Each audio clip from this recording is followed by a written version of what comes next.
Audio check 1 2 1 2. Is BINO Nation in the building? Put those emojis in the chat. That's my gang.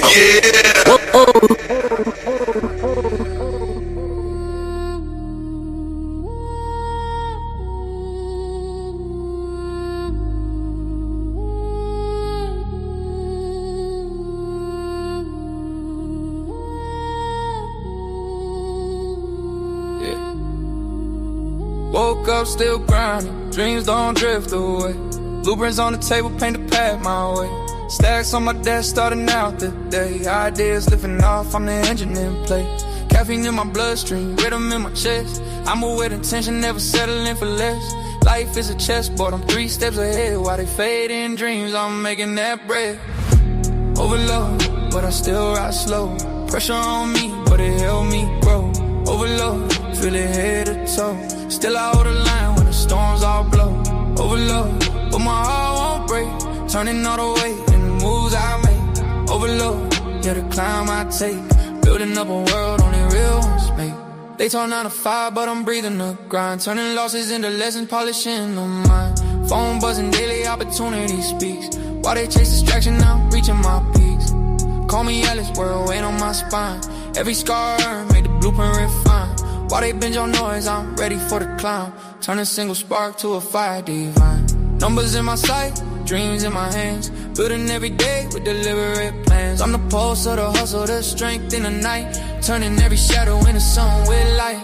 Overload, but I still ride slow. Pressure on me, but it helped me grow. Overload, feel it head to toe. Still I hold the line when the storms all blow. Overload, but my heart won't break. Turning all the weight in the moves I make. Overload, yeah, the climb I take. Building up a world only real ones make. Weight on my shoulders, but I walk with grace. Turning every try to a milestone place. Late night stack, but it sharpen my aim. Every sacrifice fuels a fire in my veins. Overload, but I shine through rain. Turning all the pressure into gold from pain. Overload, but I still remain. Standing on the grind that became my lane. Overload, man, I won't let go. Every setback just another push to grow.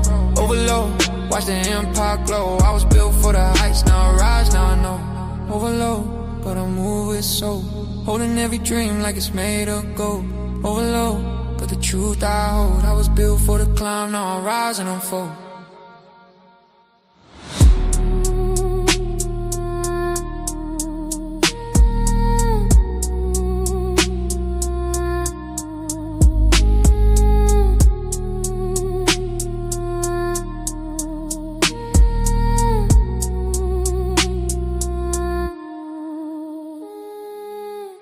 If we agree with you, then we're black. We love black people. If we find ourselves in opposition to what you say, all of a sudden we hate ourselves and we hate black people. Who died and left you that kind of authority with your opinion? Who? Tell me.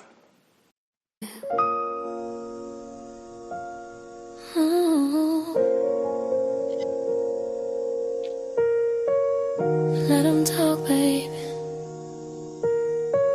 They don't know what we got. I see them running in the streets, chasing after crowns, trying to be the loudest voice in every single town. They say I'm moving backward cause I like to serve my king, but they don't know the peace and the power that you bring. I keep your plate hot, I keep the house still. I love to be the soft place where you can heal. They call it slavery, I call it devotion. While they drowning in a sea of mixed emotion. If loving you right makes me a pygmy, then baby pick me. I'm exactly where I wanna be. I don't want the headache, I don't want the fight. I just wanna be the one holding you at night. I follow your lead, I let you take control. You got the vision, baby, you got my soul. Call me a pick-me, call me a fool, but I'm the one winning while I'm lying next to you. They brag about being boss, they brag about the grind, but look inside their eyes, tell me what you find. Microwaves, dinners, and a pillow full full of tears, trading a family for a couple lonely years. I respect your frame, I respect your mind. Yeah. A masculine love is so hard to find. I ain't competing, I ain't keeping score. You handle the world, I handle the door to your peace. Let the new age girls argue on the net. Let them argue. They haven't found a man that they can trust yet. I'm catering to you, body and soul, playing my position, playing my role. You protect, you provide, I submit, I reside in your kingdom.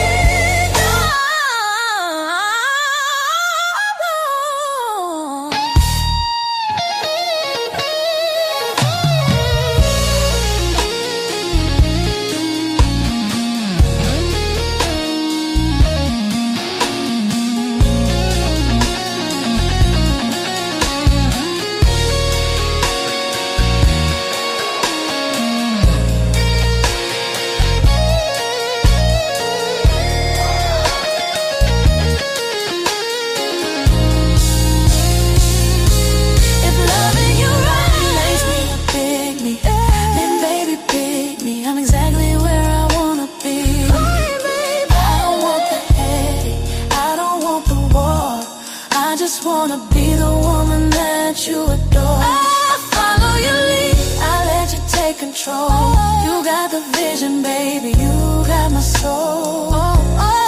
Call me a pygmy, call me a fool, but I'm waking up happy, lying next to you.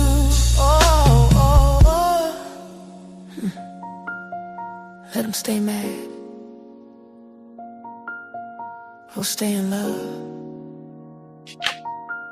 I'm your pygmy forever.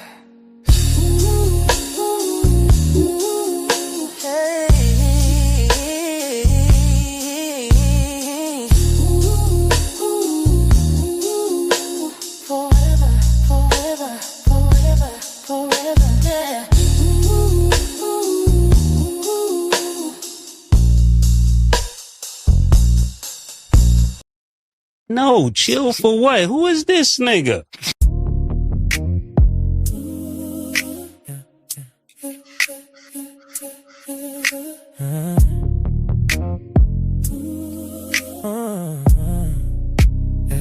You said the mask don't fit me, but it's glued to my name. Every headline paints me wicked, 'cause I won't think the same. You see trouble when I walk in, like I set this place on fire. But I just talk like my granddaddy, and it cuts through all your choir. You want me to be the villain, so I'll be that. I'll be there. Not a shadow that you're killing, I'm the storm that's fighting back. I'm not a villain, I'm a super villain. That's a fact. You wrote the script, I'm just living, so I'll be there. I'll be there. You get nervous when I'm smiling, 'cause you know it's not for show. I won't bow to your approval, I'm too grown to play that role. You throw labels like they shackles, try to change what I believe, but your story got a plot hole when I'm the one that's free. You want me to be the villain, so I'll be that. I'll be that. Not a shadow that you're killing, I'm the storm that's fighting back. I'm not a villain, I'm a super villain. That's a fact.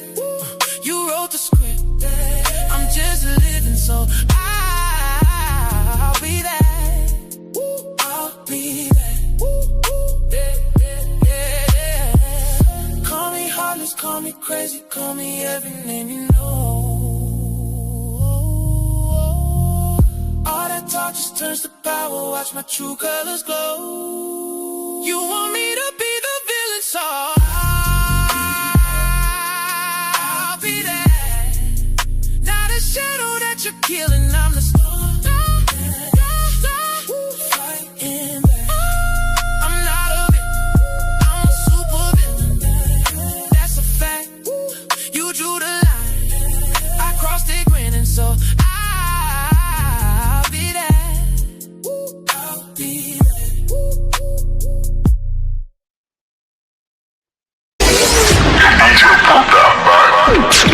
You are now rocking with the best. Support the Angry Man. Support the stream. Yeah. They know my name, they know my word, but they still throw dirt. Ha! Yeah. Been a decade in the game, 10 plus in the rain. Been a kingdom from the mud, turned up on them every string.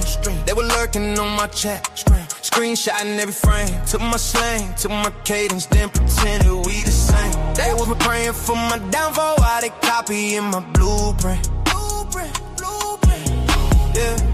Every topic that I touch, turn the trend, now they abuse it, use it. They be whispering in DMs, plotting on me, try to stop my rise, stop my rise, stop my rise, stop my rise. Try to ice me out the story, still I burn right through the lies. Yeah. I'm the people's champ, I'm the angry man. Say my name, they can steal my style, never steal my hands. They can throw that dirt, still I rise again. You can hate my goods, better watch me rant. I'm the people's champ, I'm the angry man. They can twist my words, never twist my stance. Blame me for it all, I just take that chance. Cause they know I'm best, they don't want my shine to last. No, they was flagging every upload, sending shots behind the scenes, posting pictures of my family, trying to crack me at the scene. Drop my name up in the phone, type my address on the site. Thought the fear would make me vanish, told them pussies catch a flight. Every time they build a boycott, I just build another brand. Turn a smear into a slogan, made a movement out to slander. Understand, they be calling me the villain, why they quoting every line. I'm the mirror that they scared of, so they cover up my life. I'm the people's champ, I'm the angry man. Say my name, they can steal my style, never steal my hands. They can throw that dirt, still I rise again. You can hate my goods, but watch me rain. I'm the people's champ, I'm the angry man. They can twist my words, never twist my stance.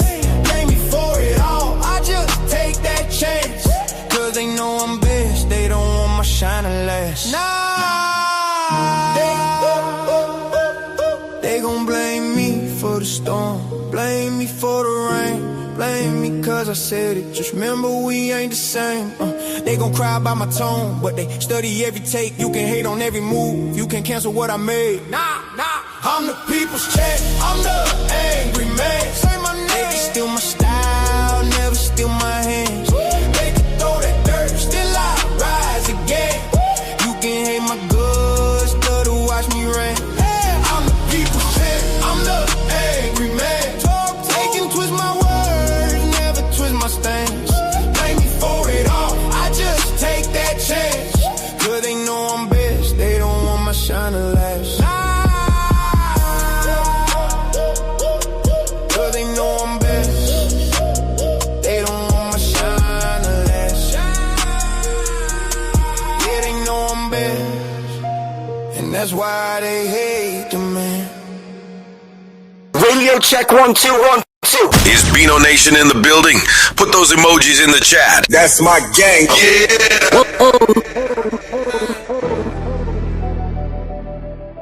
Son of her raising no delay.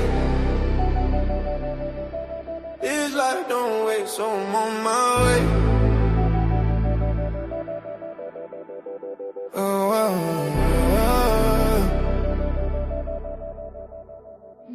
Feet hit the pavement, sunrise grinning. Life's a roulette and I'm always spinning. Pocket full of dreams, got the world in my hands. No map, just vibes and unplanned plans. Sweat on my brow, running wild through the city. Clock ticking loud, but it ain't that gritty. spill my soul like ink on a loose leaf. Every breath a moment, no time for grief. Full throttle, no brakes, I'm flying. Every second counts, ain't no denying. Living for the now, future can't wait. No rewind button, I'm on in my face, yeah, yeah. I'm on in my face, I'm on in my face. Heart like a drum, beating fast, no pause. Life's a movie real, I'ma start with no flaws. Cup running over, champagne fizz. Every day's a blessing, yeah, that's the biz. Jumping over hurdle, life's track and field. Every scar story, every wound's healed. Skyline's my ceiling, dreams stretch wide. Riding shotgun with hope, joy by my side. Full throttle, no brakes, I'm flying. Every second counts, ain't no denying. Living for the now, future can't wait. No rewind button, I'm on in my face, yeah, yeah. I'm on in my face, yeah, yeah.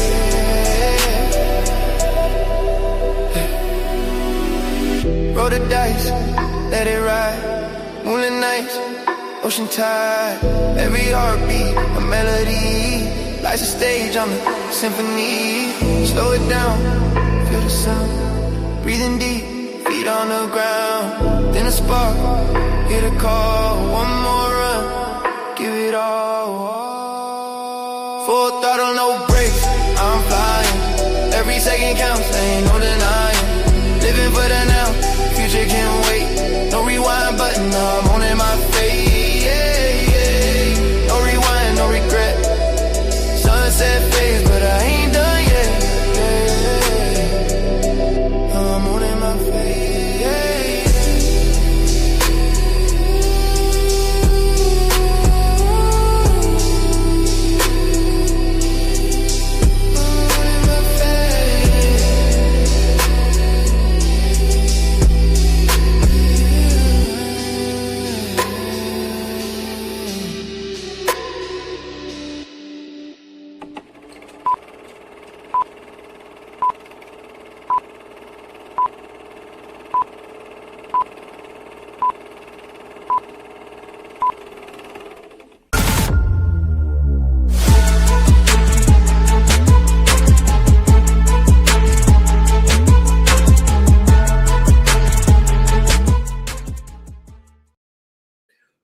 And we're live. What's good, everybody? We're back in the building yet again. Press a 1 in the chat if y'all can hear me clearly. Press a 1 in the chat if y'all can hear me clearly. Make sure we straight.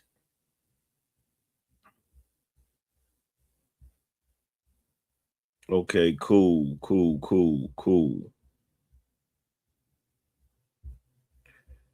And by the way, everybody keeps... I saw somebody say that I must be making changes to the studio.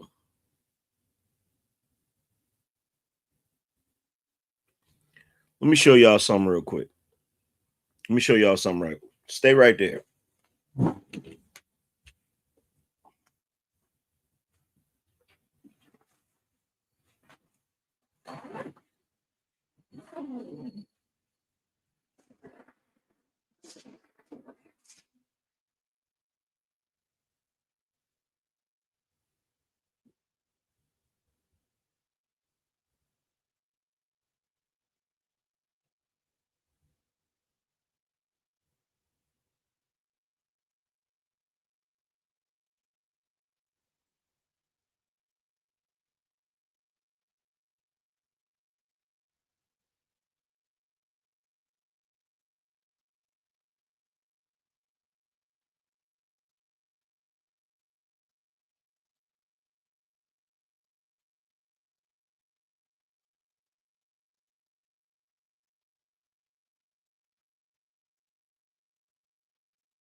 There's nothing wrong with the studio.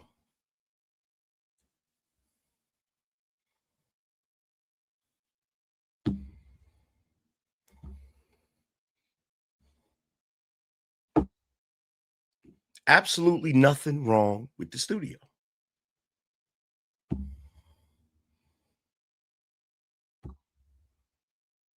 I don't know why y'all keep, every time I'm on the patio, somebody's asking me, what's going on with the studio? Nothing. Nothing's going on with the studio. Like, I don't get it. I don't understand.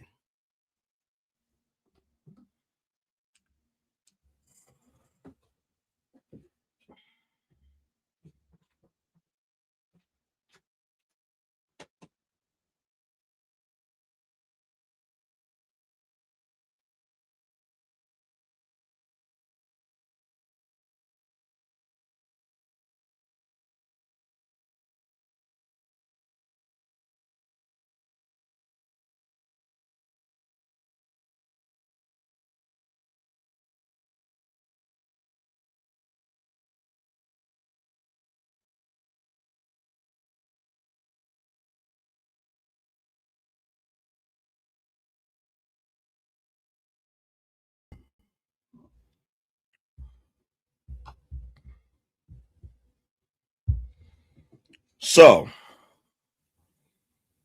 like I was saying,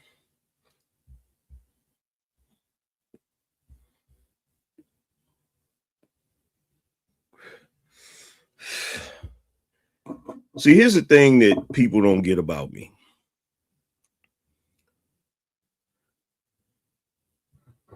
When I say that I'm a simple man,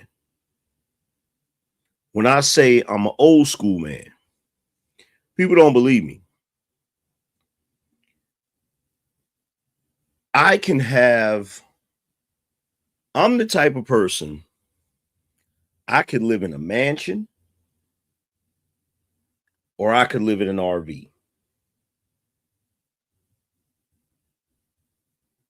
I could drive a Bentley or I could drive a dirty old pickup truck. I could wear Gucci, Prada, Balenciaga, or I could wear a pair of no-name sweats, a wife beater, and a white Fruit of the Loom t-shirt.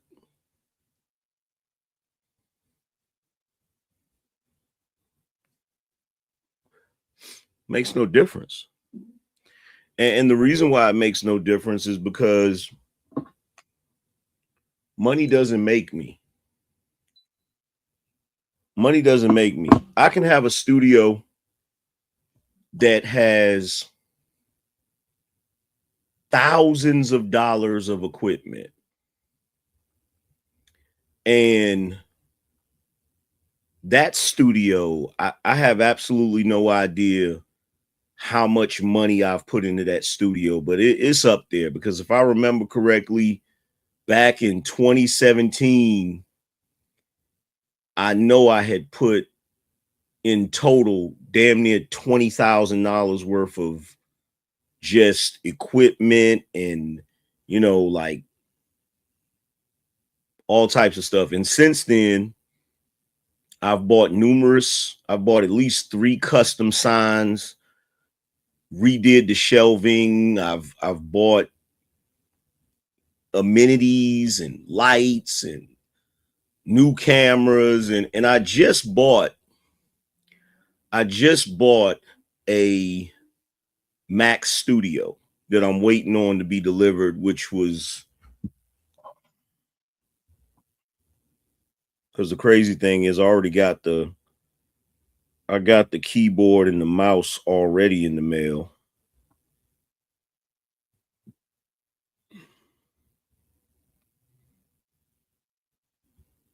But yeah, I've got a freaking $3,000 Mac Studio coming. So I don't know. It's probably over the years. It's probably 100,000. Who knows? But I could have all of that, and I'll still come out here and do a live stream with my MacBook, you know, my MacBook, my Anchor docking station, my iPhone, my iPad, this mic, and this mixer.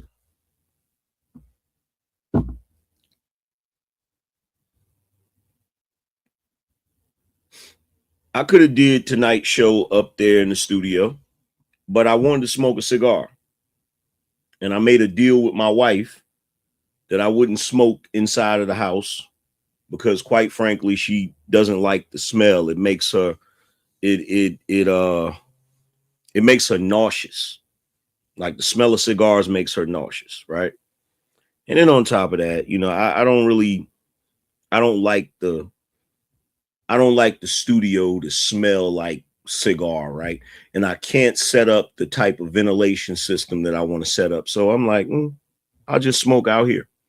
So sometimes I want to do my show. I come out here, you know what I'm saying? And I just kick it out here, outside, away from all the other electronics, away from the hustle and bustle of what goes on inside the house. And I just come out here and just enjoy it.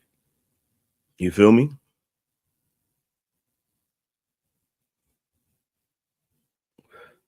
In fact, the only reason I got the privacy curtains closed right now is because it's a little chilly tonight. But if it was warm, like if we were like right in summer and it was warm, I would have the curtains open, just sitting out here in the y'all seen me sit out here and do live streams in the middle of the night, 2, 3 in the morning. You know what I'm saying? Because I enjoy it out here. You feel me?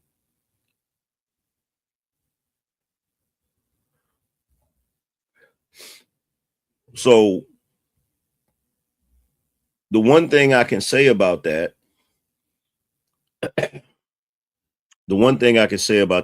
by the way, y'all, we need 10 BINOs to set everything off right. We need 10 BINOs. So we need 10 BINOs to support the show, to participate in the BINO roll call. I know it's late night, but we still need 10 BINOs. So make sure you guys are supporting the show. Let's get the BINOs up.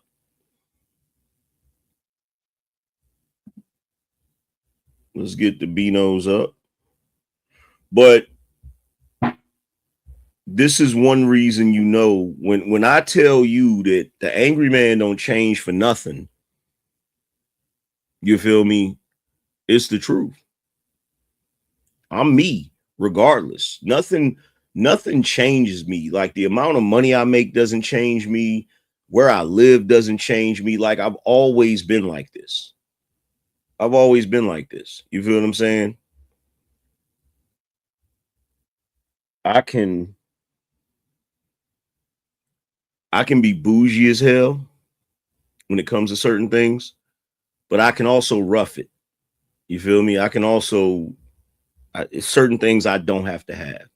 You feel me? Like people, like cats be asking me about my freaking Corvette. I barely drive it. Like I barely drive that car. Like that car, I don't even think. In fact, let me look it up real quick. Let me look on the app.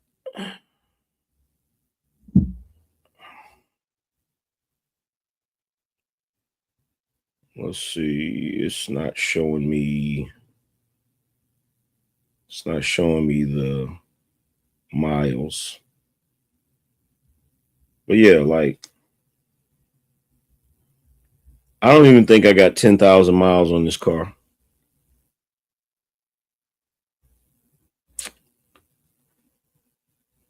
It's not showing me. Controls.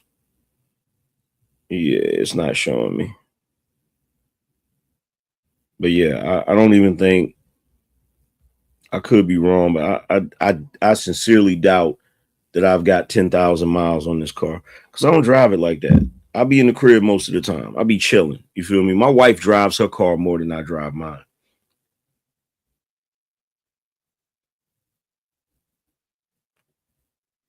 But to answer the question to everybody, Sometimes I do streams out here because I want to smoke a cigar. It's peaceful out here.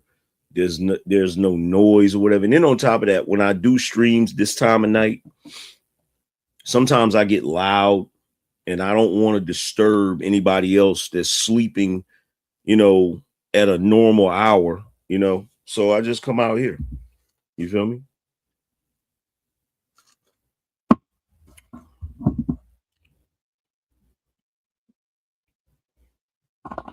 We got one BINO.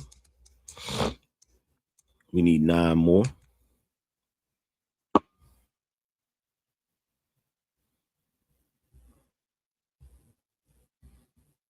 Fubar said, AM, do you let your lady drive the vet? Nobody drives my car.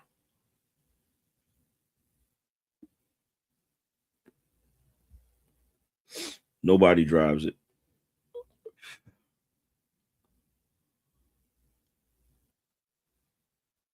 Nobody drives it. She wouldn't want to anyway. She wouldn't want to anyway. Like she's expressed the fact that she wouldn't like. She don't want to drive that one. She didn't want to drive she didn't want to drive the Camaro either. Like she don't really like cars, like muscle cars like that. You feel what I'm saying? So she don't really have no desire to drive it. But nah, nobody drives my car but me.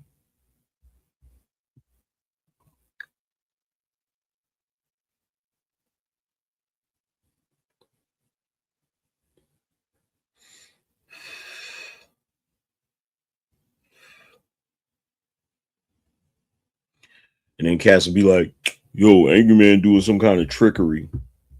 No trickery. Look.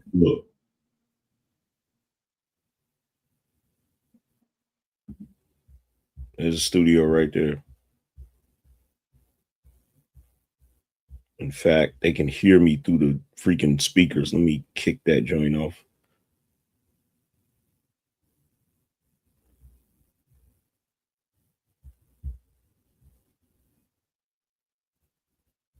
Damn, I can't kick myself off. I can't kick myself off.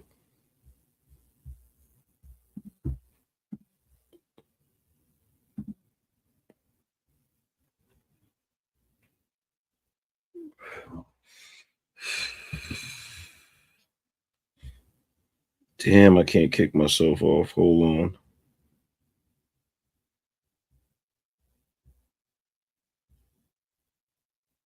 We got 2 BINOs.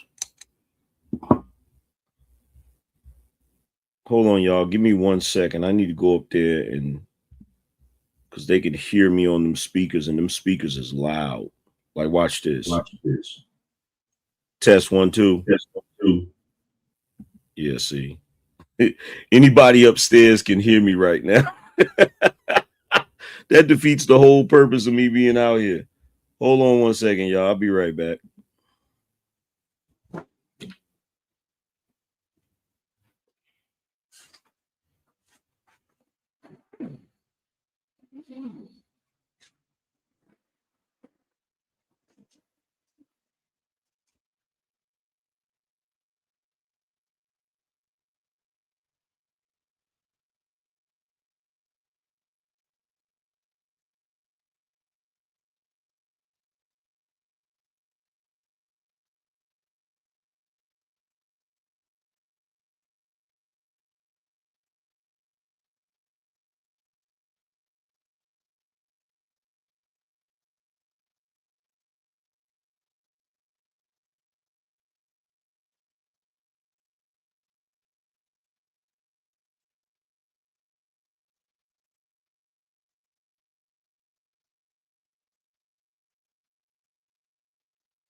Okay. Let's see. Yeah, now you can't hear me up there. Okay, cool.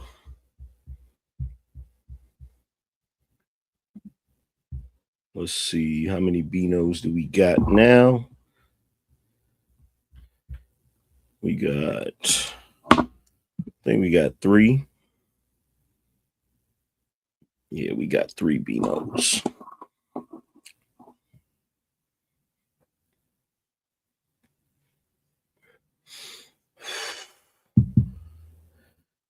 What y'all think about that video I did earlier with the whole thing coming out that Ashley Janae possibly paid for that trip where she lost her life? Bro, paying for a trip, paying for an exotic vacation that you end up losing your life on, that's nasty work. In fact, that's the same thing with the chick in Mexico. I think she paid for the majority of that trip too.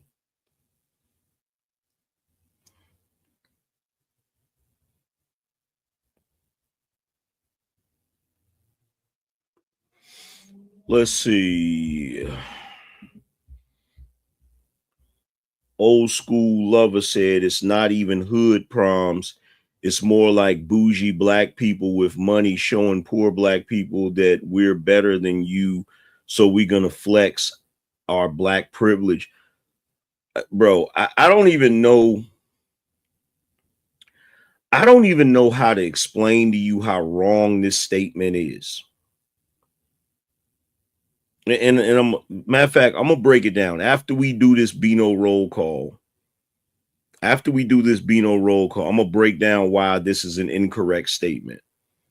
There's absolutely nothing bougie about those proms. Those prom send-offs, there is nothing bougie about it. They may have some money that they're spending and doing all of that, but that don't make it bougie. Just because there's money involved don't mean it's bougie.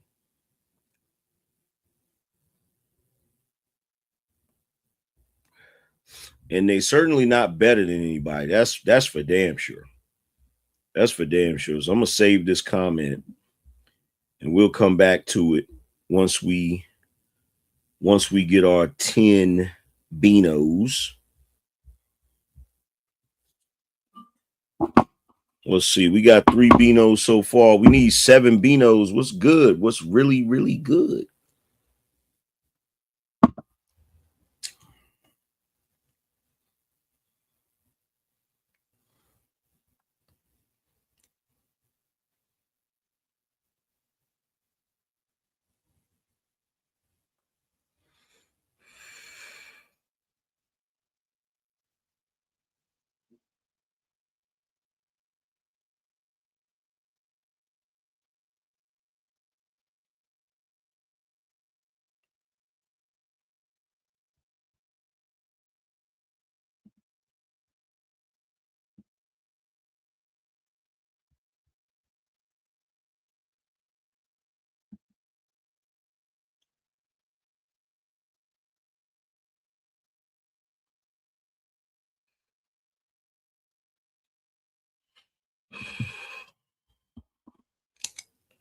We got 4 BINOs. We only need 6 more. We got 4 BINOs.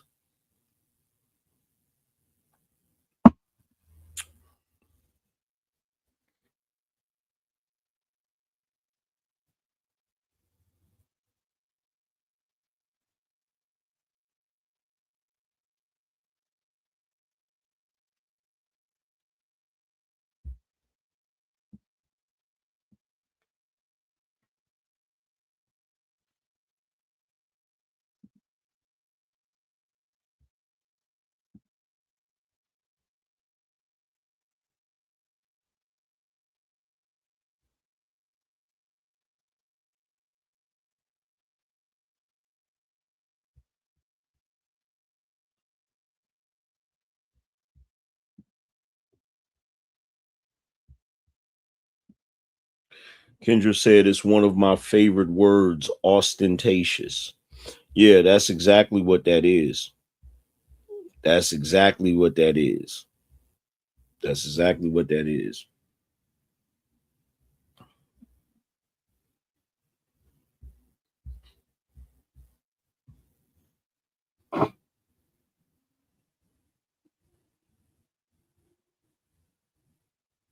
That's that's another reason why I be tripping when I do this show and I'm trying to get folks to contribute to the show. I'm like, man, I ain't trying to hear that. Y'all cats out here spending $10,000 and $15,000 on proms and then turn around. The craziest thing in the world is black people crying about being impoverished, crying about being in the struggle, but you out here spending $10,000 and $15,000 on a prom. A prom. A prom, $10,000, $15,000 on a prom is crazy work. I don't care what nobody say. And I'm gonna tell you the truth. I feel like some of these folks is going out here taking out loans and mortgages on their house just to do that goofy shit. But let me not get into the topic because we still waiting on the support. We still need 6 BINOs, y'all. Oh, maybe it's because I haven't done my spiel yet. Let me do my spiel real quick. So, for those of you that want to participate in the BINO roll call, we do the BINO roll call at the beginning of the show. Anybody that drops 20 or more will be part of the BINO roll call. We will read your messages first. We try to get at least 10 people to start things off. If you want to be a sponsor of the show, all you have to do is drop 100 or more. We'll put your name on the ticker and we'll read your message immediately. But if you want to be part of the BINO roll call, all you have to do is drop 20 and you will be part of the roll call.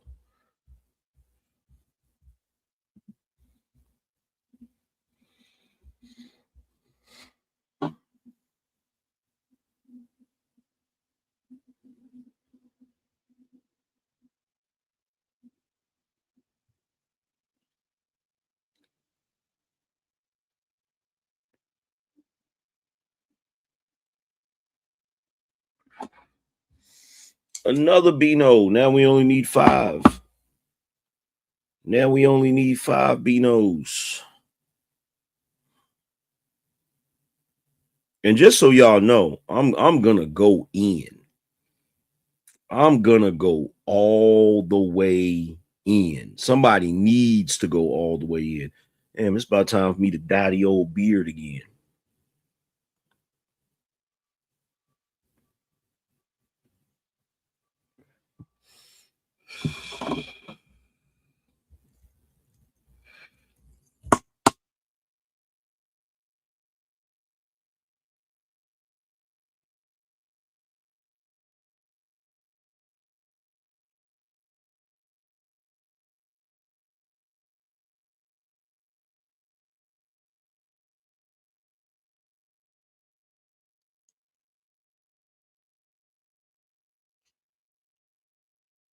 Tell you what I need to do.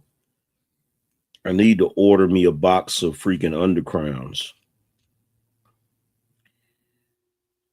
I've been smoking on some bullshit.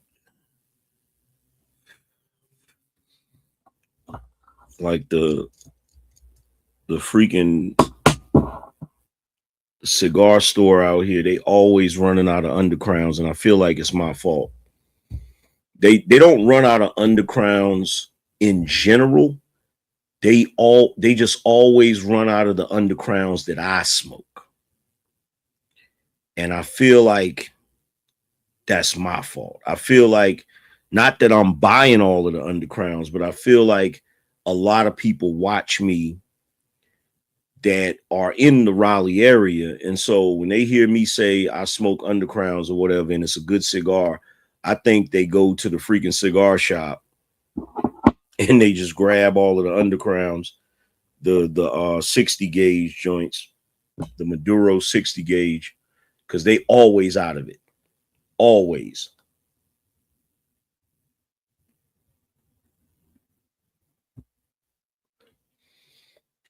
Omar said you should have been gatekeeping it more. I know. I should have.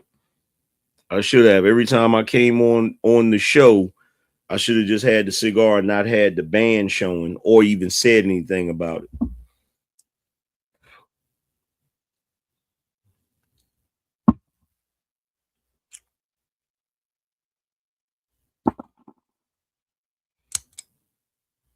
We got another BINO. So we only need 4 people, you guys.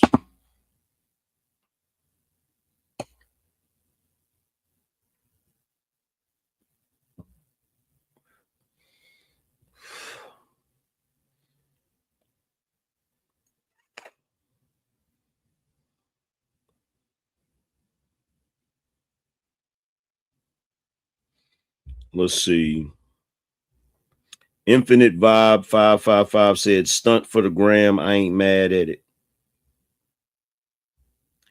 He also said it's different these days because of social media. Seems like they going all out, but black people doing a little better than they was 20 plus years ago. And social media plays a role. Younger generation wants to stunt for the gram. I ain't mad at it.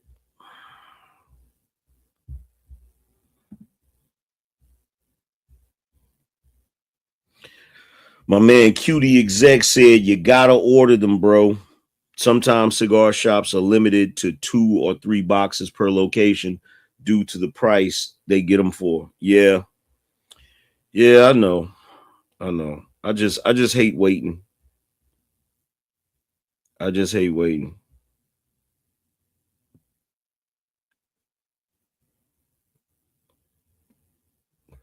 Shout out to Almond Eyes. Almond Eyes said, dude, shut up. The ones doing better aren't participating in that mess. That's a fact. I truly believe that the black folk that got real money, they not doing that goofy shit. Cutie Exec said they come fast. I order them all the time. Well, yeah, mine come fast too, because I always order 1-day delivery, but I'll be wanting them right then. Like, I'll be wanting them the day of. You feel what I'm saying? Yo, shout out to Forever Studios for being a sponsor of the show, man. I appreciate you, bro. Real talk. Shout out to Forever Studios. That's that BINO energy. It's a lot better than we usually do. All right, chums up. Ready, guys? Let's do this. Leroy Jenkins.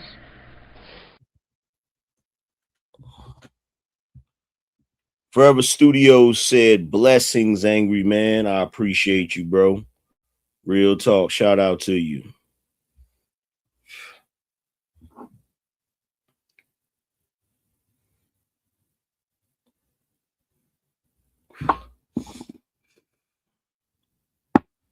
Let's see. We got 1, 2, 3, 4, 5, 6. We got 6 people so far. We got 6 BINOs. You know what? I gotta add Forever to that. So we only need 3 people now, y'all. We only need 3 people, and then we can get into this topic. I see some of y'all piling in. We still trying to get to the BINO roll call.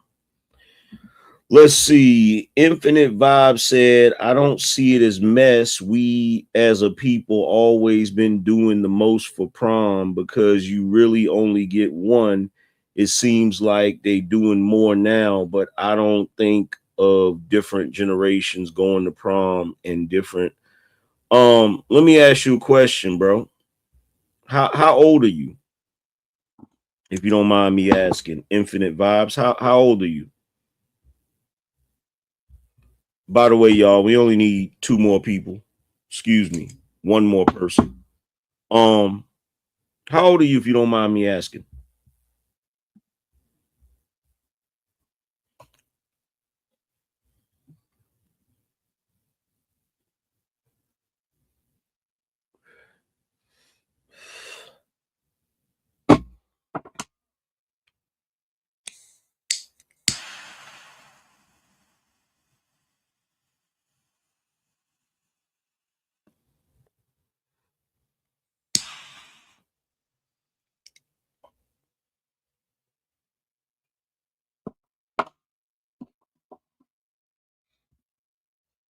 How old are you, if you don't mind me asking?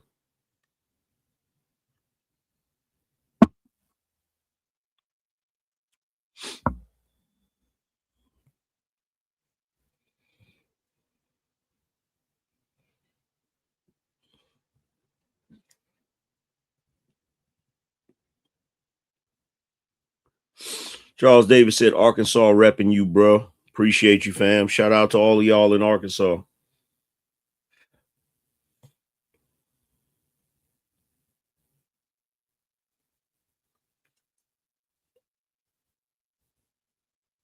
Infinite Vibe, how old are you, bro? It's not a gotcha moment or a trick question or none of that. I'm just trying to gauge. I'm trying to gauge your where your thought process is at.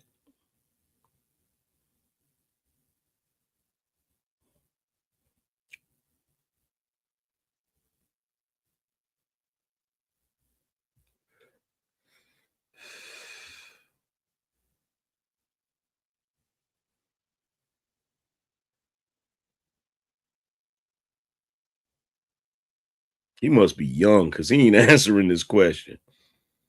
He must really be young because he ain't answering this question.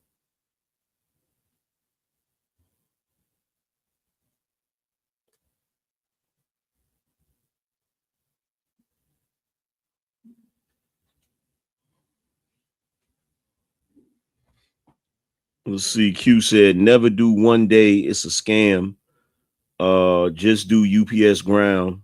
The key is knowing where they ship from. Mike Cigars and Neptune is probably fastest for you. Okay.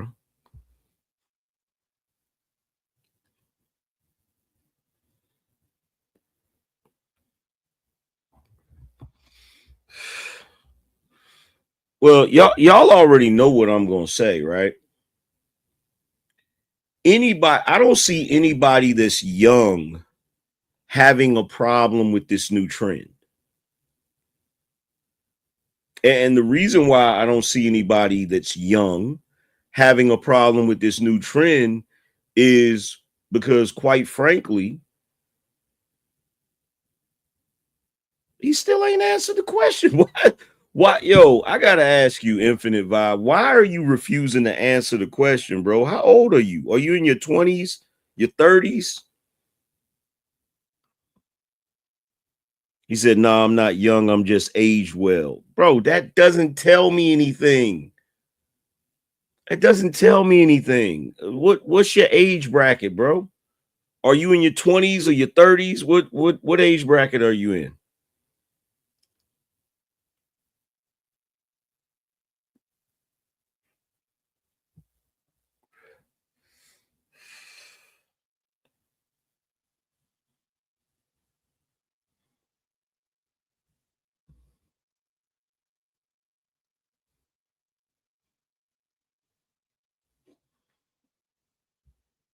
'80s baby.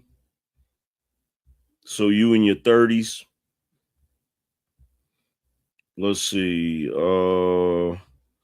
Almond Eyes said, if prom is the biggest event you attend in your life, then you have bigger issues. That's a fact. You know what's crazy? I didn't even go to prom because I didn't even want to go. I didn't even want to go. I thought it was, I just thought that whole thing was just some unnecessary shit. Like my kids went, like all three of my boys went to prom, like, but I didn't want to go. I was, you know what I'm saying? I was on some other shit. I won't trying to participate in nothing that had to do with school. Nothing, bro. I wouldn't try to participate in none of that shit, bro.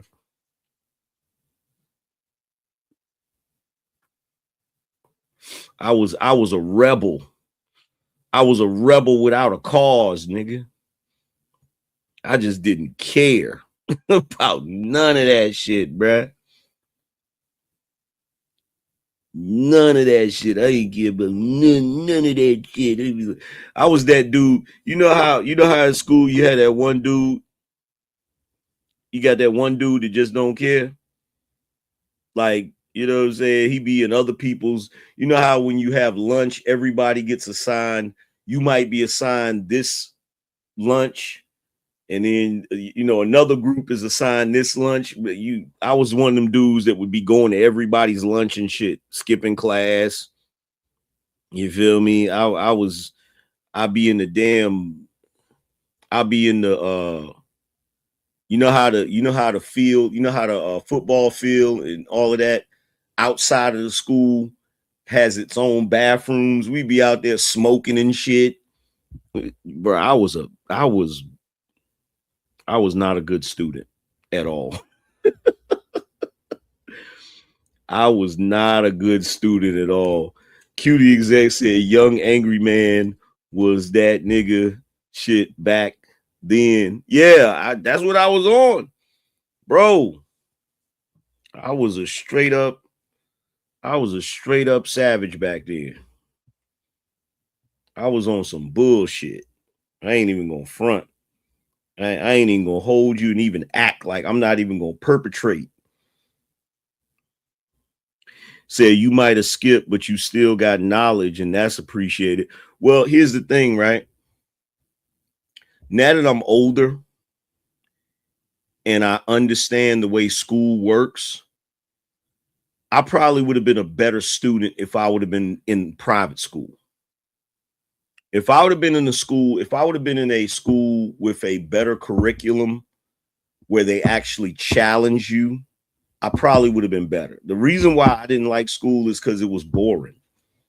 Like it was boring. It was unchallenging. It was, it was annoying because a lot of the shit that they was trying to teach you, it didn't take much for me to learn some shit. So whenever if you got kids in a class and they're not, that's why they tend to try to separate kids based on their, I guess, scholastic.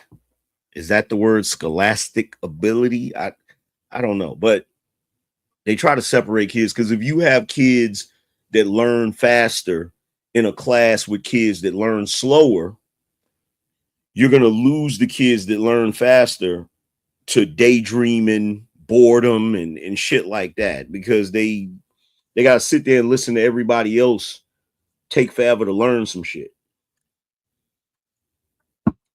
And my biggest issue in school was I was always daydreaming because it ain't take me, said no, not scholastic ability, more like IQ. Word. That worked too.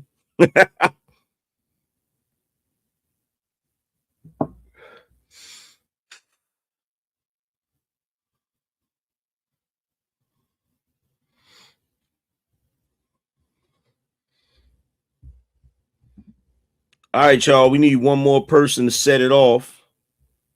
We need one more BINO to set it off. Then we can get into this topic. And trust and believe, I'm about to cook with fresh grease.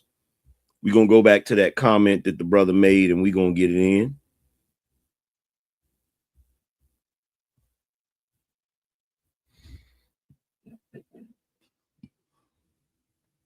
Nah, because you want to know what's interesting?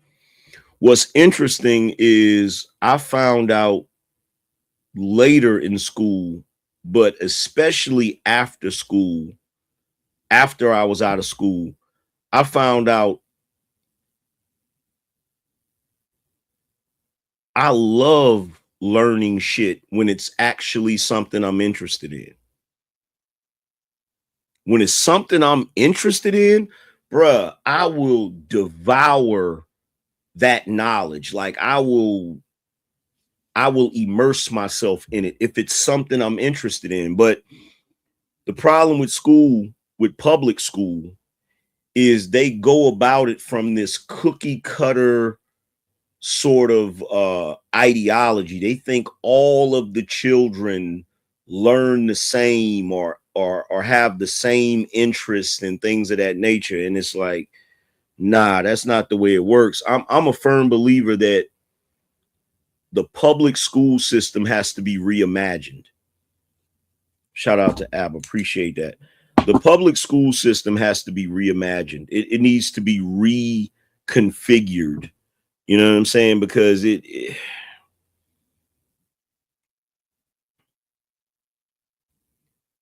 was always some bullshit for me. But let's get to this BINO roll call so we can get into this topic. BINO check. If you're in the building, show your work. Drop 20 on the Super Chat or Cash App. Let's see who we got first. Shout out to my man Jerome. He said, bring the truth, bruh. That's that BINO energy. Shout out to the high table. He said, BINO check in. That's that BINO energy. Shout out to Robert. He said, for the shoe. That's that BINO energy. Yes, sir. Shout out to Dwayne. He said, some charcoal for the cookout. That's that BINO energy. Shout out to Daryl. He said, here to learn. That's that BINO energy. Let's see. Shout out to Kale. He said, for the cookout. That's that BINO energy. Let's see. Who else we got? Shout out to Brain Clarity. Finally said, I see the community going ham on you already, Angry Man. Don't they know you ain't supposed to have bacon and pork chops on a Sunday? LOL. Blessings AM and BINOs and chat. Saving money to spend it at once is absolute insanity. God help them. That's a fact. That's that BINO energy. That is a fact. Shout out to Leeward. Leeward said, let's rock BINOs. Appreciate you. That's that BINO energy. Yes, sir. Let's see. Shout out to Abba's Child, said BINO in the house. AM, no doubt. Appreciate you. That's that BINO energy. And again, shout out to my man Forever Studios for being a sponsor of the show. So let's pull up a couple of these videos so we can check them out. So you guys have the context of what I'm talking about. I'm pretty sure most of y'all have seen these videos, but I'm going to play them anyway. I need you to see the debauchery. Let's see.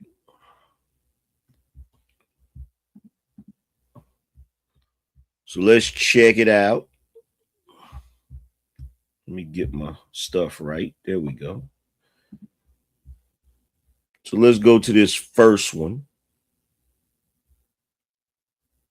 Is it this one? It's this one right here. And yes, baby showers are a problem in the Black community. No, it's not that one. It's this one. Cello, you made this? Not joking.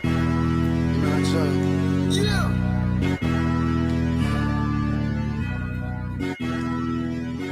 Cello, you made this? Not joking. Not joking. Yeah.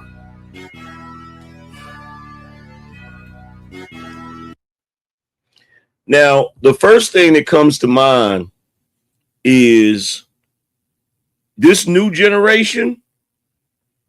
Y'all got it way better than us. And I'm gonna tell you why I say y'all got it way better. Because in my generation, if cats would have been showing money fans and all of that before they went to the prom, Gen X niggas in my generation would have been trying to rob the prom. I'm going to just keep it funky with you. Like, bro, in my generation, dudes would have been standing outside of the prom with the ski mask waiting for y'all to come out. Nigga, get up. Get up. Patting your pockets and shit. Where the money fan at? Like, bruh, they would have been hitting y'all left and right, fam. Like, real talk. Let's check out this one. SEAL Team 6, nigga. Got me fucking with Dola, nigga.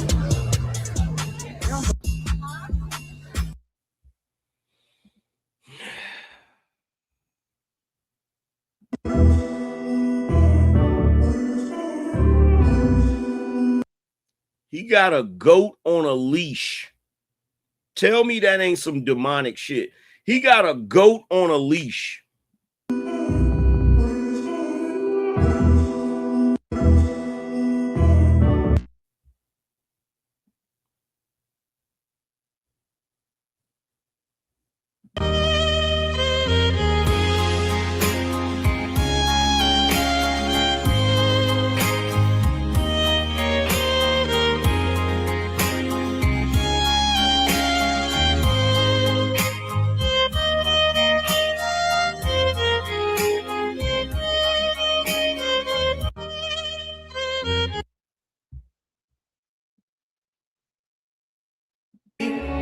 Bodyguards and limousines. This is the way I see you in my dreams. Paparazzi flash 100 pictures, all of you hanging.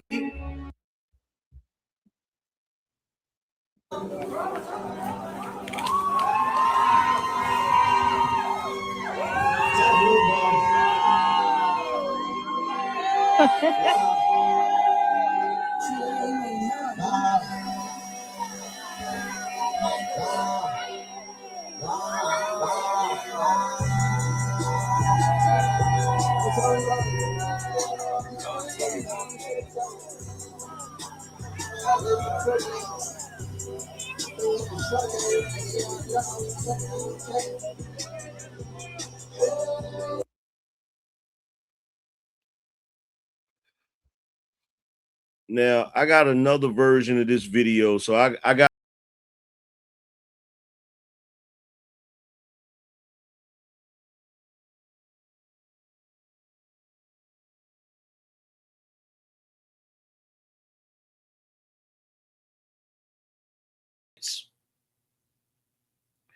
so let me say this. This is going to be the first thing that I say.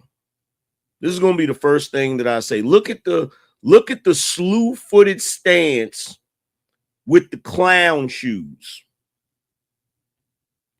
I don't know when it happened. I don't know when it happened. I don't know when it took place. I don't know what year it was. But black people have become fucking corny, bruh.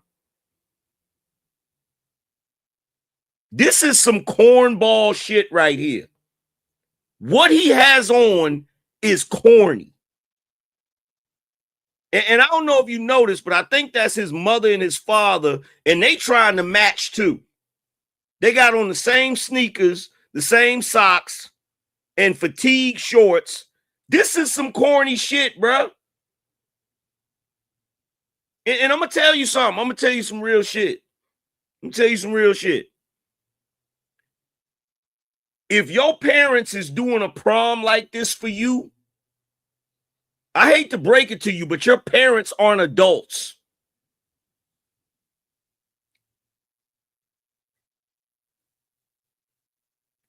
You want me to say that again? If your parents are doing this type of prom for you, your parents suffer from arrested development. And I would even go so far as to say that prom send-off, that right there, that ain't even for you. That's for them. That's them trying to impress the neighborhood. Yeah, I told y'all I was going to cook. I told y'all I was going to cook on this. And some of y'all going to get offended. Some of you youngins is going to get offended, but I don't give a shit. Because you want to know what I realize? You want to know what I realize about us?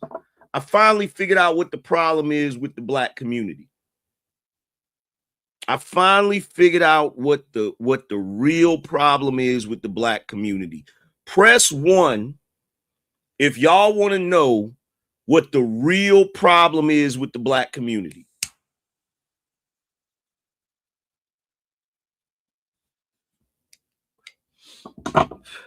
Exactly, Rose. You beat me to it. Here's the problem. There's three things. The first thing is the best of us have outbred the worst of us have outbred the best of us. That's number one. That's number one. The worst of us have outbred the best of us. So the worst of us, the most ghetto, the most ratchet, the most ignorant, they've had more children. That's number one. That's number one. Number two, black people today have more money than they've ever had in the history of this country.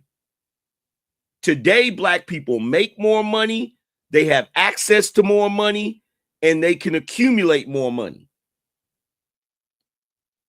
Which brings in the third problem. What happens when you give a bunch of ghetto ass niggas a bunch of money, but they never learn how to have class?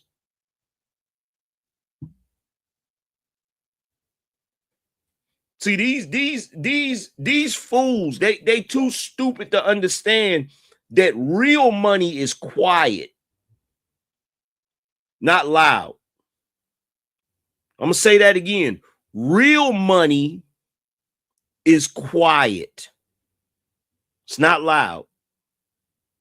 That's why when this brother right here, let me pull up his message.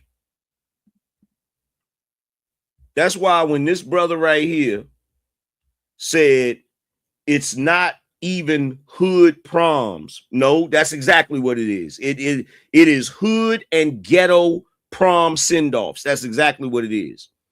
It's more like bougie black people. So number one, these are not bougie black people. These are not, because bougie people have class. Bougie people have class. Bougie people do not try to make a spectacle of themselves. Okay? Let's be clear about this. Bougie people do not try to make a spectacle of themselves. Okay? So he said bougie black people with money showing poor black people. No, these are poor black people. These are. These are. Because no, let me tell you something. They're poor in mind. Because nobody with any real money and any real class, even if you look at rich people, let's say for argument's sake that you have a rich person that wants to spend that type of money on their kid for prom, right? They're not going to do it like this. They're not going to do it like this. You feel me? They're not going to do it like this. They're going to do it drastically different. It's going to be it's going to be more low key. You feel me? This is niggas pretending they got money. That's what this is. This is niggas pretending they got money. Because let me tell you something. I'm going to tell you some real shit, right? You see dudes do it all the time. You see cats do it all the time. And I'm going to tell you something. If you can take your money and do it like this, or hold it up to your ear, or stuff it in your pocket, you ain't got no damn money. You ain't got no damn money. And that's just a fact. If you can hold your money, if you can hold your money in your hand, you ain't got no damn money.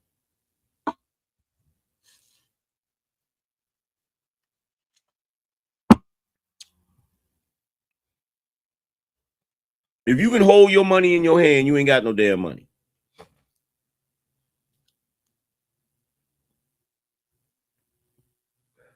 Now let me give you the reason why they're doing this. I'm going to break down for y'all the reason why they're doing this. And let me say this. I guarantee you,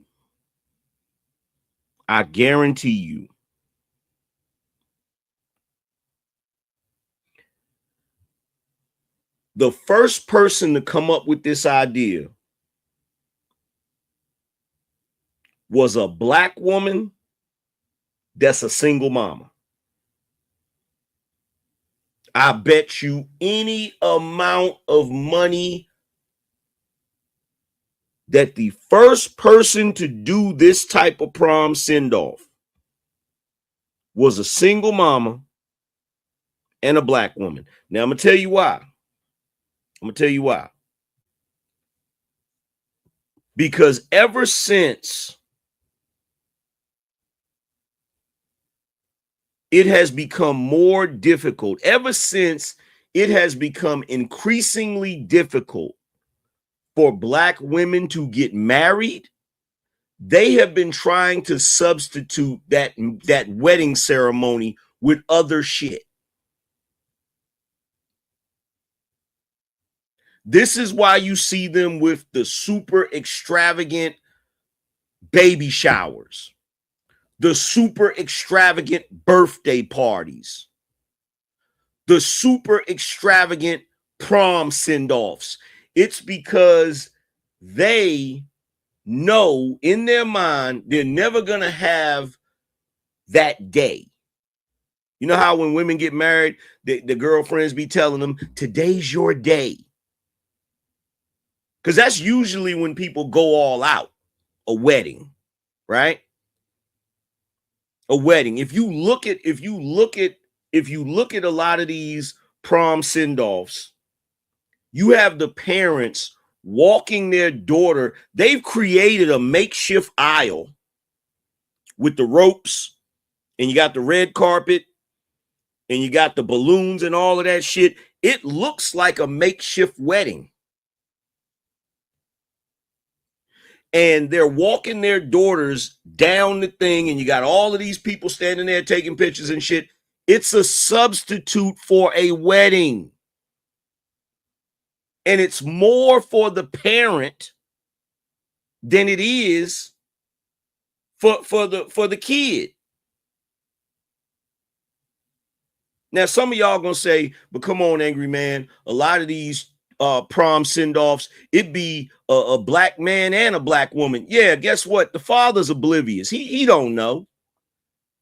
I guarantee you the father didn't organize that shit. I guarantee you it was the mama that organized that shit. Whether it's a boy they're sending to prom or a girl they're sending to prom, I guarantee you it's the mama organizing that goofy shit. And I told you, they are compensating for the fact that they know they're never going to have a wedding. And if you really want to be truthfully honest, this whole prom send-off, what they're doing with going and getting the big numbers and the big letters to have that shit out in front of their house, which is gaudy. It's gaudy, it's classless, it's trashy. But you've got the big 2026. You got the kid's name in these big letters. You got all of these balloons. You got the velvet ropes. You got the carpet, and you got them coming out like they're a fucking movie star or some rapper or some shit. And you done told all your neighbors that you was going to do it. So the neighbors are standing out there like they fans or paparazzi and shit. And it's a whole spectacle. And I'm going to tell you something right now. It is by far the most narcissistic shit I've ever seen black people do. Hands down, these prom send-offs are the most narcissistic thing that I have ever seen black people do. And it screams insecurity. It screams inferiority complex.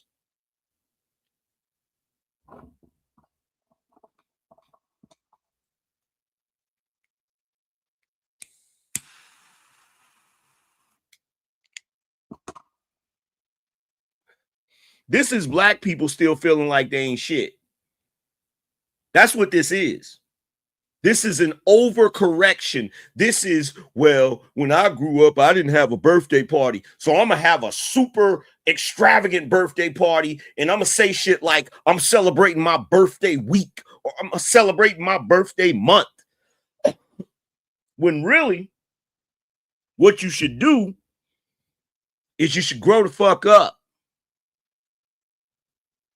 That's really what you should do.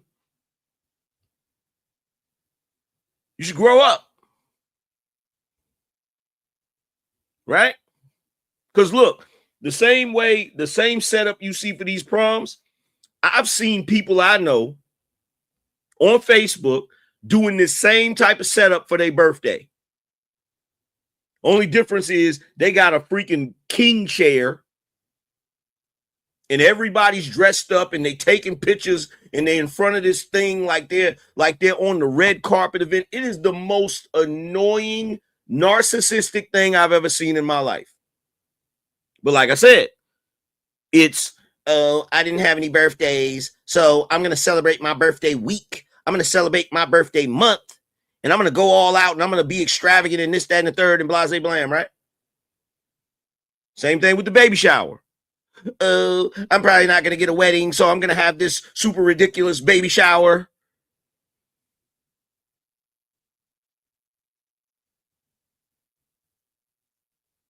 And then you got the prom. The prom comes around, and it's an excuse for you to be gaudy, ridiculous, and narcissistic.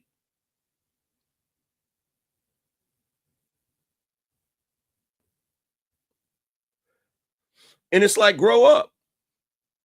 Grow the fuck up. But now I know why Black people have the issues that we have. We're able to get our hands on some money, but you can't buy class. You can't buy class. Like, I'll give you another prime example, right? And most people are going to look at me like I'm crazy when I say this, but I'm going to say it. Black people will get some money. And you know what they'll do? They'll go out and buy a Rolls Royce and drive around in it. Somebody tell me, what is the problem with buying a Rolls Royce and driving around in it?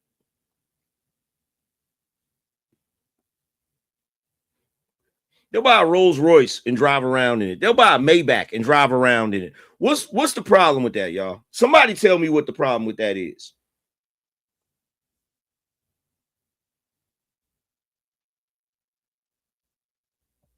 Exactly.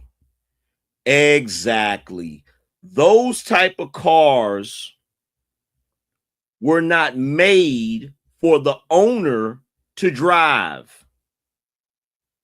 That's why in a Maybach and a Rolls Royce, most of the benefits of it and the amenities in that car is in the back seat.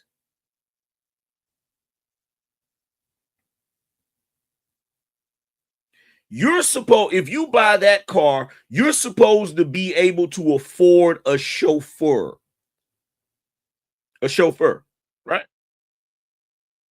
You're not supposed to be driving that car. You're supposed to be sitting in the back of that car, being chauffeured around. I'll tell you something. I'll tell you something else too. I'll get even more technical with it. Unless they are car collectors, a lot of the really rich people, they don't even own cars. A lot of the really rich people, they don't even own cars. You know what they do? They use a driving service. They get like an exclusive driving service. They get like a car service. Especially if they live somewhere like Manhattan or whatever, they just have a car service. So whenever they get ready to go somewhere, they'll just call the car service. He'll pull around to the front of the building. They'll come out, get in the car, and he'll take them to wherever they need to go.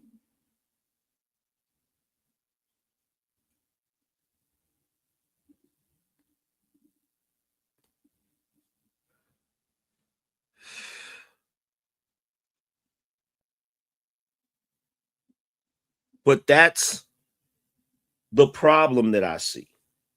That's the problem that I see. The problem is black folk get money,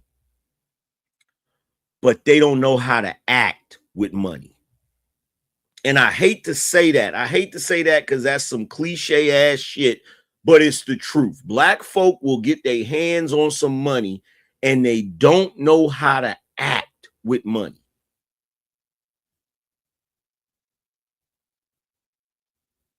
They don't know how to act with money. They don't know the proper etiquette when it comes to having money. When it comes to having money, and I'll tell you something else too. This is the reason why a lot of black folks, when they get a lot of money, like if black folks get rich, this is the reason why a lot of them get robbed. Because they're always flashing their money. See, old money,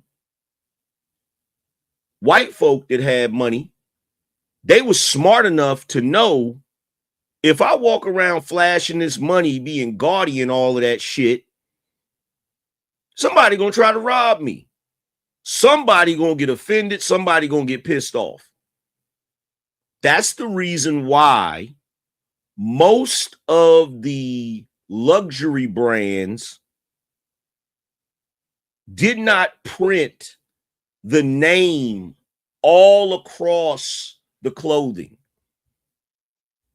Before hip hop culture, before rappers made it cool to wear Gucci, Fendi, Louis, all of those different things, most of those luxury brands, the clothing they had was plain. You wouldn't even know what it was unless you looked at the label, the inside label. Because like I said before, real money is quiet. That's why the Rolls Royce, the back seat of the Rolls Royce has a privacy screen. Limos back in the day, you could only see the driver because the driver would be up front. The windows up front were not tinted, but the back windows were tinted, and there was a privacy thing that separated the driver from the people in the back. That wasn't just because they didn't want to be bothered with the driver. It's because when they're driving around, you can't look through the front of the limo and see the people in the back.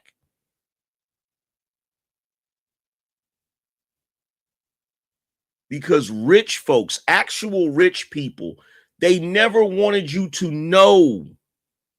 I can tell you right now, rich people, they hate that Forbes list. You know that list that tells you how much they're worth? They hate that shit. They don't want you to know how much they're worth. And the reason why is because historically, if you go back in time, the poor would always rise up and try to eat the rich. They would try to take the rich out. Because the space, if the space between the haves and the have-nots got too big, the people would revolt. They grab their torches and their pitchforks, and the first place they're going to go is to wherever the rich people live. So over time, rich people have adapted to that. They say, you know what?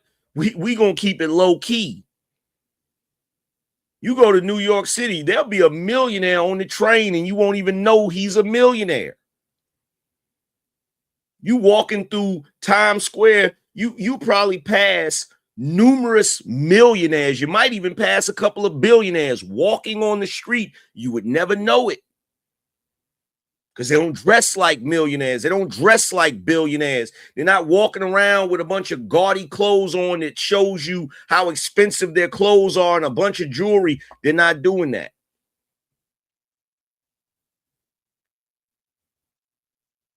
Because rich people like their privacy. That's the reason why a lot of them don't fly commercial. They fly on private jets. Where they get on that private jet? At a private airfield. most of the luxury cars, the high-end luxury cars, they come with tinted windows.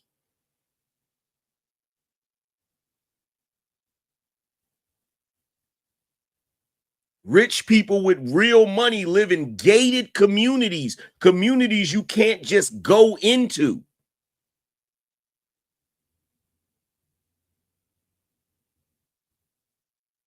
You get to the gate, they got a freaking stand there where there's a freaking security guard in there. And when you pull up, he's going to ask you, who are you here to see?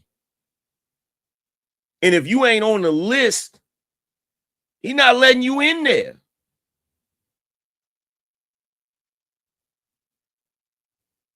See, I've said this before and I'm going to say it again. Black people talk about how white folks is in charge and this, that, and third. Well, it doesn't really matter, because if y'all were to get the mantle, if y'all were to be in charge, you wouldn't know how to function. You don't know how to rule. You don't know how to operate. You cannot. There are certain things. There's a reason why rich people put their kids in certain schools. Because some of this shit you have to be taught. Do you realize that rich people, there are things that they teach their children that poor people do not teach their children?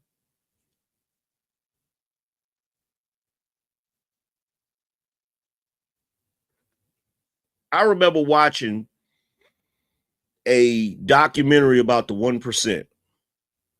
There was a young dude that he was super rich because his family owned the Johnson & Johnson empire, right? And he was friends with other super rich kids. He was friends with the Hiltons, I think. He was friends with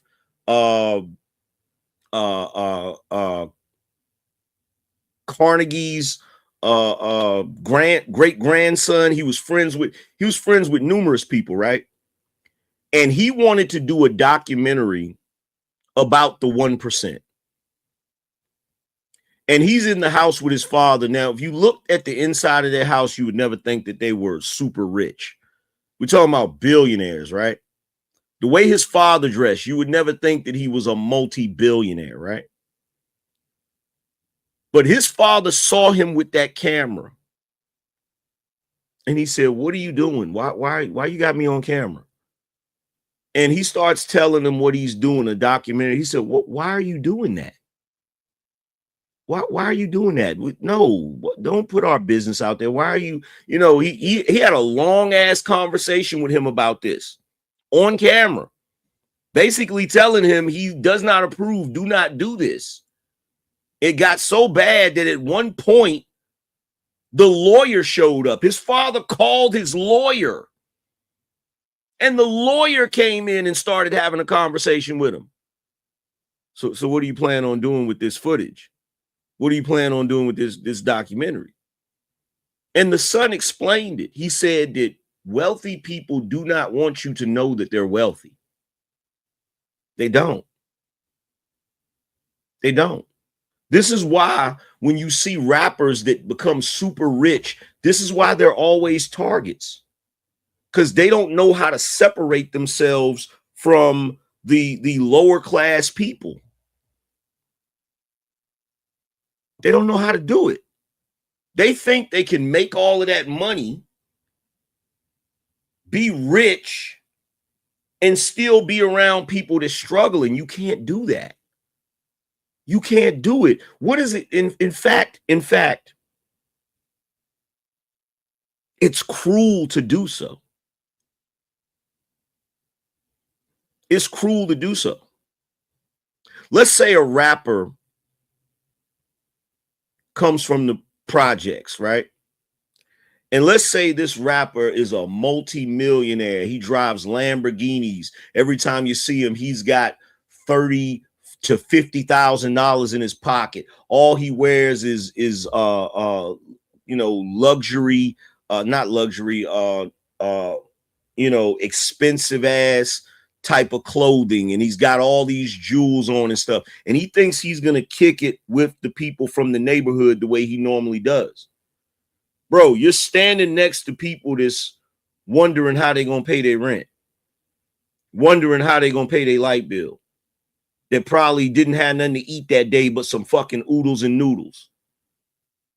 You're literally living their dream to have enough money the way they don't got to worry about the day-to-day struggles. That shit is cruel. For you to go around them and basically flaunt your wealth in their face. It's cruel. Because you damn sure can't save everybody. And I don't give a damn if you go down to the hood and give away turkeys. I don't give a damn if you pass out $100 bills. You can't save everybody. Doesn't work that way. You'll go broke trying to save everybody. And it'll end up being an exercise in futility, because the moment you give them that money's going to be gone and they're going to be broke again. Because guess what? If they had the mind for money, they wouldn't be broke. So as much as you might have a bleeding heart and you may want to help everybody, you can't help people that are not willing to help themselves. And you can't help people that don't have a mind for what you're trying to teach them. So you're only wasting your damn time.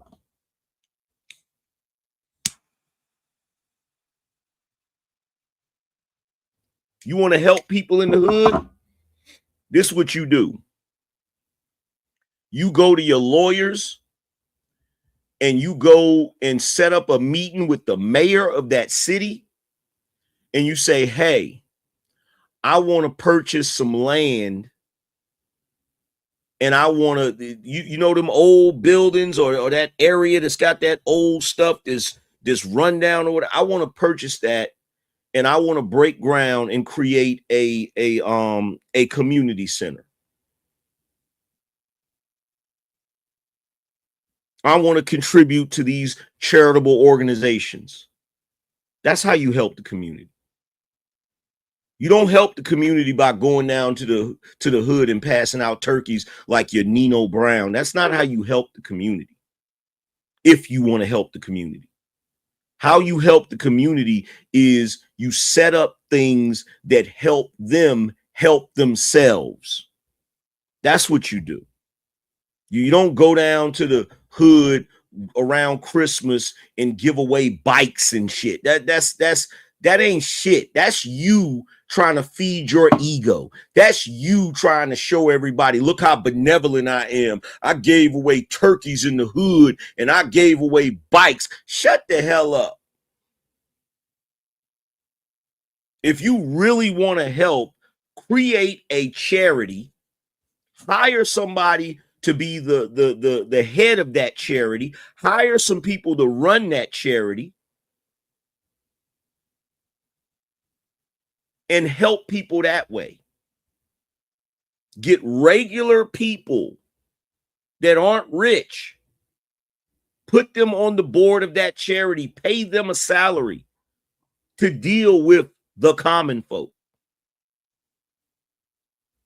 Because you take your ass down there to the hood passing out money, you only making yourself a damn target. That's all you're doing.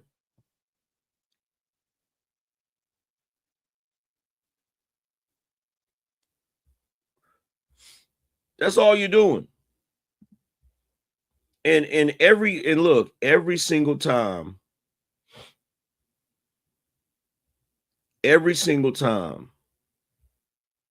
these Negroes get money, they do the same shit. Every time they get some damn money, this is the type of dumb shit they do. Now, some people are going to say, well, Angry Man, come on, they did that for their son. Let me tell you something. Let's say they spent $15,000. Let's say, for argument's sake, matter of fact, let's round it up to a nice even 20. Let's say they spent $15,000 on the prom, and let's say that he has $5,000 in his hand that he money fanning and shit, right? Instead of taking that $20,000 and giving him some gaudy ass, goofy ass send off. Because how long is he going to be right there? He's going to come outside. They're going to take some pictures and he's going to get in his car and he go to the damn prom. So you paid all of that money for a few minutes of behaving or acting like you a damn star, right? And you're flashing around money, which puts you in danger too, by the way. You're putting your kids in danger when you do that shit. Why wouldn't you just take that $20,000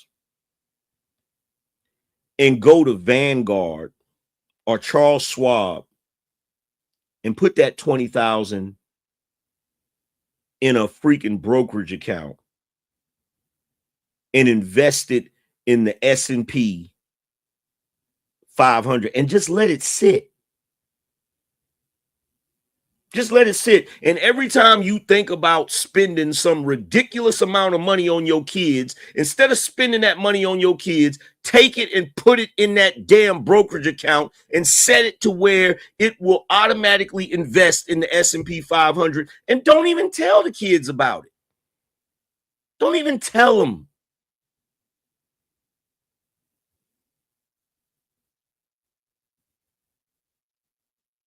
And after they get grown and they've graduated college or gotten a trade or whatever, and they get married and they decide they want to, they decide they want to get married and all of that, and they getting ready to start their life, you go to them and you show them the statement. This is my gift to you. I'm not telling you to take the money out and spend it. I'm telling you, this is your nest egg. I started this for you so that you will be able to start your life as an adult ahead instead of behind.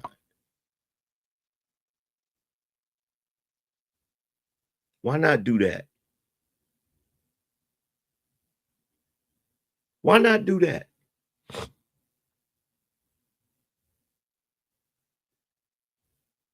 Instead of throwing away $20,000 on a moment. Instead of throwing that $20,000 away on a moment, you put that $20,000 somewhere where that $20,000 is going to make your child more money, and you're teaching them a valuable lesson. But you can't tell niggas that, because they want to spend the money so that they can have goofy ass moments like this. Goofy ass moments like this that really don't do nothing. Really don't do shit. Hell, you don't even got to put it in a brokerage account. You could just put it in a high yield interest bearing account. Just let it sit and accumulate interest.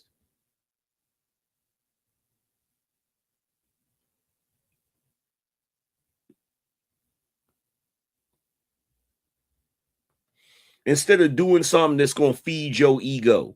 Look what I did for my kids. My kid was the sharpest. My kid was this is the same ignorant shit niggas do when they freaking get their kids. They got a baby that's 3 years old and they want to put that baby in Jordans and in Polo and every type of name brand thing that you could think of. You have any idea how stupid it is to put a child that's 3 years old in those type of clothing as fast as a child grows?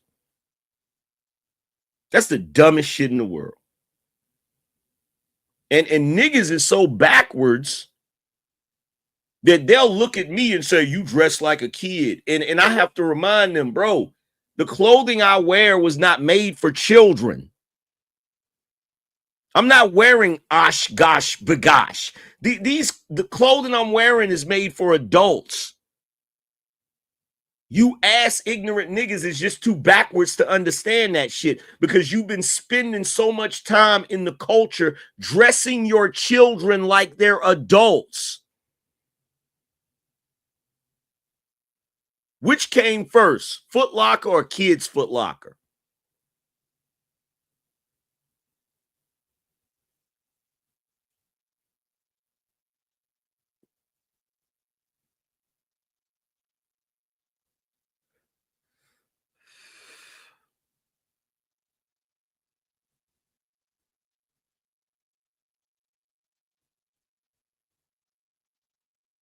Said the CIA doing victory laps.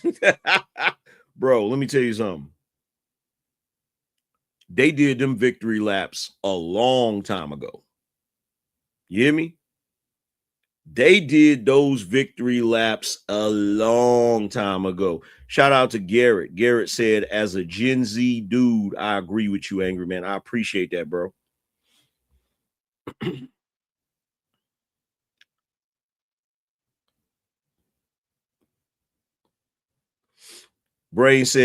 Brain Clarity said, I think 300 to 500 for the prom. That's enough, maybe too much. But yeah, here's the thing, bro. If you spending anything above, let me just say $1,000, because a lot of times those rentals, those tuxedo rentals and shit, that shit can get expensive, right? But here's the thing. If you spending anything over $1,000 for a prom, you're crazy. You're crazy. There's absolutely no way on God's green earth that I would spend 15, 10, 15, 20,000. I'm not spending 5,000 on no prom. That's crazy. That's crazy. Anything I spend that kind of money on, it got to be something long-term, and preferably something that I can make money off of, preferably something that can be deducted on my taxes. Like, bro, you may as well take that $20,000 and go to the strip club and throw it in the damn air. You may as well take that $20,000 and throw it down a damn bottomless pit, because that's all you're doing. And see, you want to know what's crazy? We'll have this conversation about, well, the problem with black people is, the problem with the black community is we don't have generational wealth. Yeah, you know why you don't have generational wealth? Because you try to spend all of your money in one generation, and the next generation has to start the fuck over. That's why you don't have any generational wealth. It ain't because of white folk. It ain't because of America. It's because you ignorant fools don't know how to manage your money. That's the reason why. That's why you don't have generational wealth, because you don't set yourself up to generate generational wealth.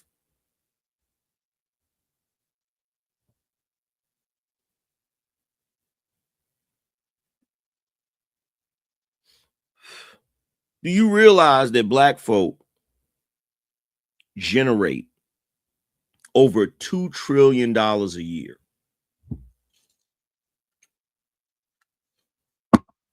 If the money that black people generated every year was the GDP of a country, we'd be the 5th largest country as far as its GDP. Do y'all know that? You think I'm lying? Look it up. If the money we as black people generated every single year, and keep in mind, this is black people at 14% of the population. This is black people at 13 to 14% of the population. 40 million people in a country that has right at about 300 million people. If you took the money that we generated every year and started a country with it, we'd be the 5th largest country economically. So it ain't the fact that we don't have money. It ain't the fact that we don't generate money. It's the fact that we bullshit with our money. We throw our money away on frivolous shit.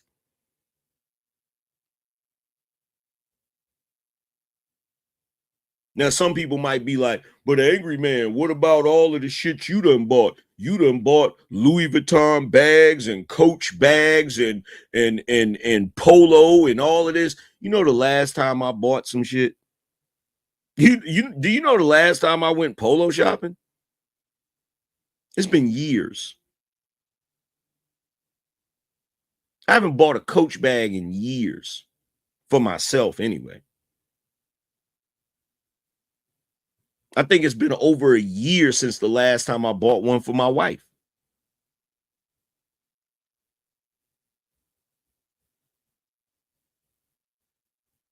See, I don't do that. Whenever you see me do big purchases, one, I know what I can afford.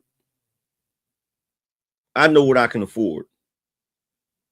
Outside of a house or a car, I never buy anything that costs more than the amount of money I can generate in one day.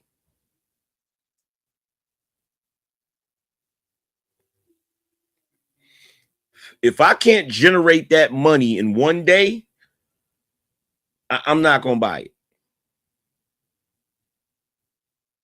With the exception of a couple of things. If it's something I know that's like a one-time purchase, like I'm not going to be buying that repetitively, that's a one-time thing,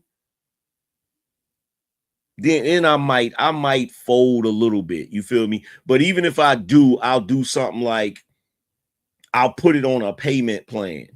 You feel me? Some 90 days, same as cash type shit. And I'll make sure that whatever payment that I'm making on it is not an amount that I can't generate in one day. Right?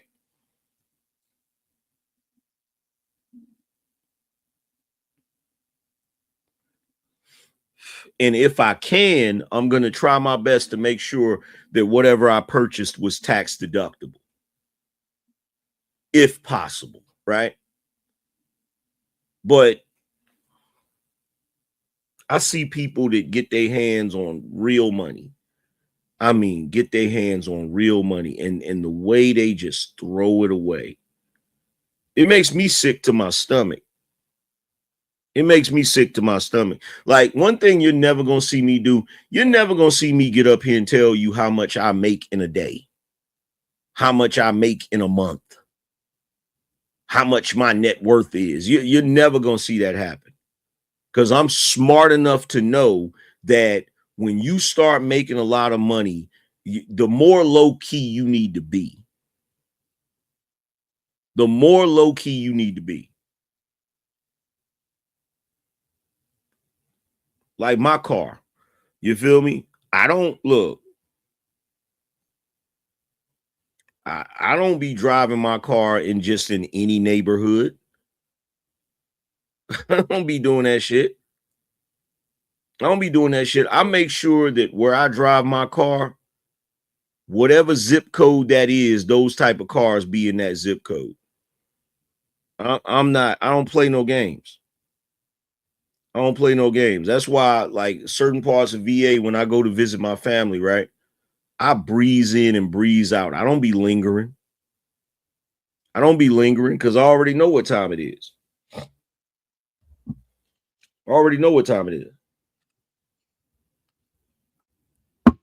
But these folks, I'm telling you right now, like, look at this dude. Look at him bro. Like, let me see if I can make it bigger. But look at that, bro. Look at that. That got to be the corniest outfit I've ever seen in my life, man. And they spent all that money for that. Yeah, he looked like a clown. Like a straight up cornball.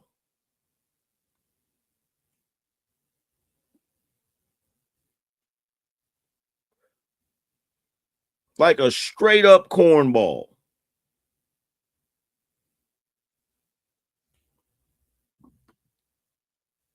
In fact, let me zoom in on this, because I want to show you something.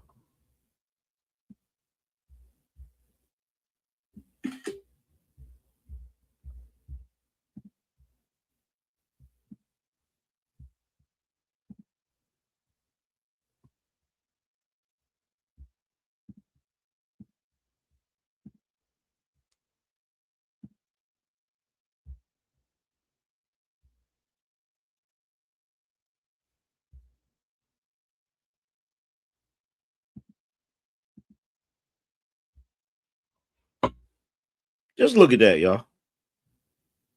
Just look at that. Now, I need you to look at the father's face. Look at the father's face. He just there. He just there. I guarantee you he didn't take no part in organizing that shit. And look at the mama. She the one that organized that shit. That was all her. That's her feeding her narcissism. And you know how I know it was her? You know how I know? Because I guarantee you the idea of wearing matching clothing was her idea too, between her and her man. That's how I know it ain't for that shit ain't for that boy, it's for her. That's why she got a matching outfit with her man, because she'll be damned if that boy get that attention and she don't get some kind of attention.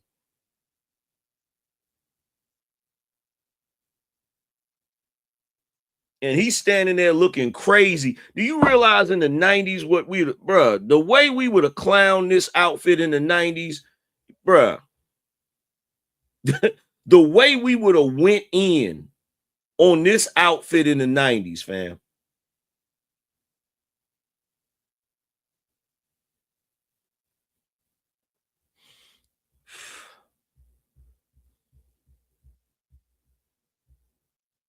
Yeah, she needs everybody to know that she did that shit. That's why she's standing there. That's the main reason why she's standing there. She needs everybody to know. Like, it's embarrassing. It's embarrassing, bro. And when I talk about the culture being trash, and I talk about how things have degenerated and all of that, this is the type of shit I'm talking about. This is the type of shit I'm talking about, bro.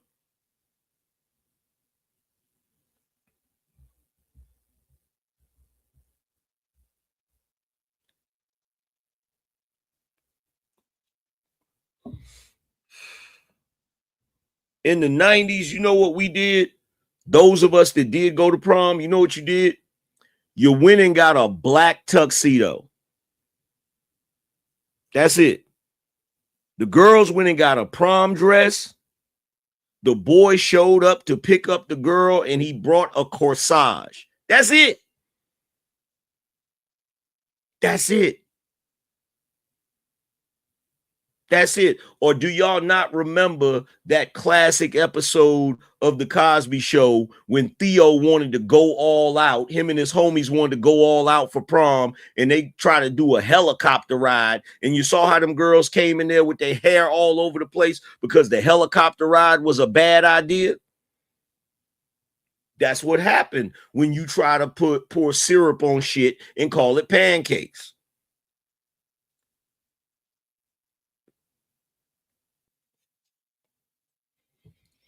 Said these boys flamboyant now. Yeah. Yeah. Yeah, he's standing there with that extra shiny suit on looking crazy as hell.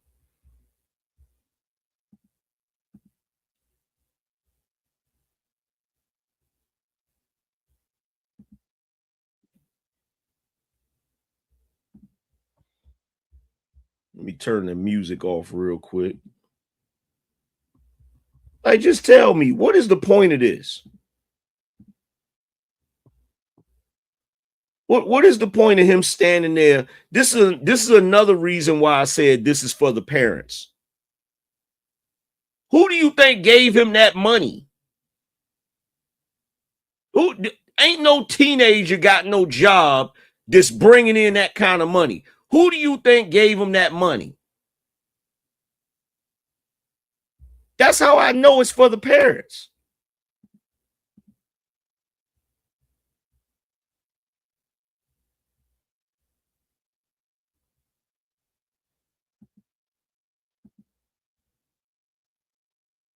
Look at this ghetto ass shit, bro. Look at this ghetto ass shit.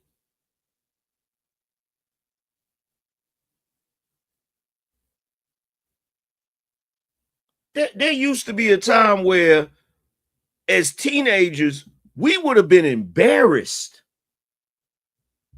Yo, to all my Gen X's, how many of you would have been embarrassed if your mama was trying to do all of this? How many of you would have been embarrassed if your mama was trying to do all of this?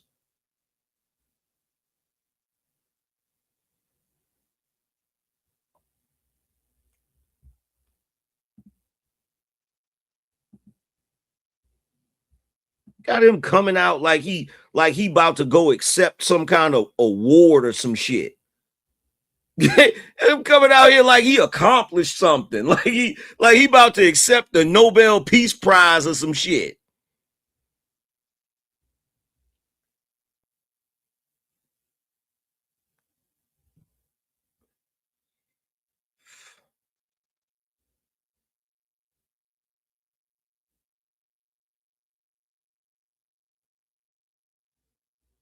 Yo, I feel bad for these youngins because they got a rude awakening coming. They got a rude awakening coming. This is the main reason why they can't handle the real world once they get out in the real world.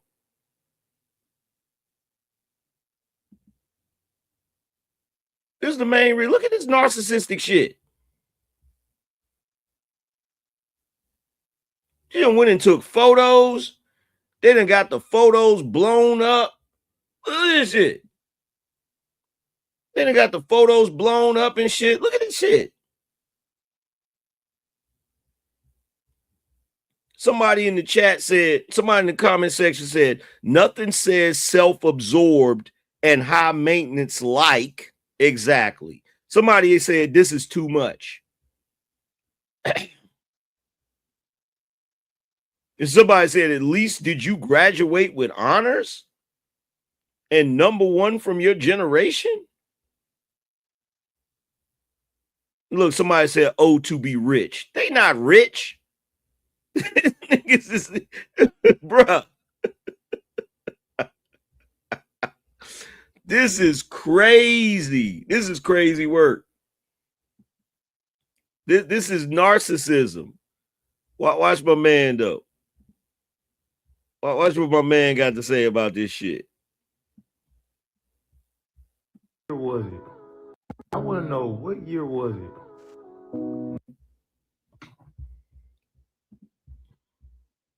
When the prom became like the mini wedding. You got folks walking their kid down the aisle, not the aisle, I'm sorry, the driveway of their house. To the boy, they're coming out of, popping out of posters, folks throwing up rose petals and stuff.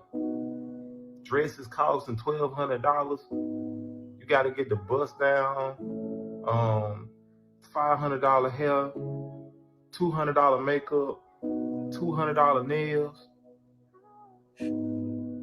So when did the prom become a junior wedding? Folks pulling up in Bentleys, Mercedes, Corvettes. Can none of y'all afford this? Kids wearing design. And by the way, they be renting those cars. Y'all know that, right? Y'all know that, right? They be renting those cars. They be renting Corvettes. They be renting Mercedes AMG trucks. They be renting the damn G-Wagon. They be renting Corvettes. They be renting that shit, bruh. Bentleys, they be renting them shits, bruh. They be rent. Somebody told me, they was like, yo, if you ever want to rent a Bentley, you can rent a Bentley for the day for X amount of money. I was like, why would I want to do that?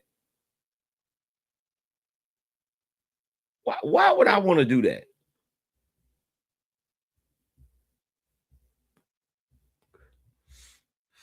Kind of shoes, iced out chains. Can none of y'all afford this? Kids wearing designer shoes. Junior wedding. Folks pulling up in Bentleys, Mercedes, Corvettes. Can none of y'all afford this? Kids wearing designer shoes. iced out chains. We used to go to the prom regularly. And if you was a little bit rebellious or swearing out, you might wear some Jordans with your tux.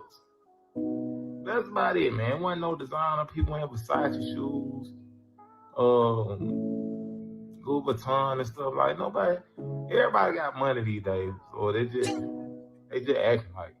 I just want to know what day did this start? I want to be able to go back and see the beginning, because with these kids asking for prom these days, it's outrageous. It's outrageous. I am not sending you off to get married, and I expect you to be back home tonight. Ain't no spending the night nowhere. You spend night when you pay your own bit. That's when you spend the night somewhere. I don't know what's going on with these kids, man. Now I'm gonna say this.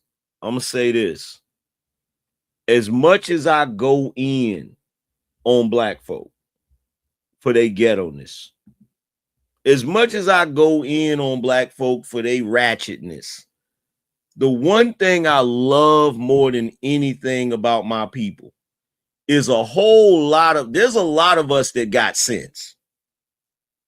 And we don't got no problem calling that shit out.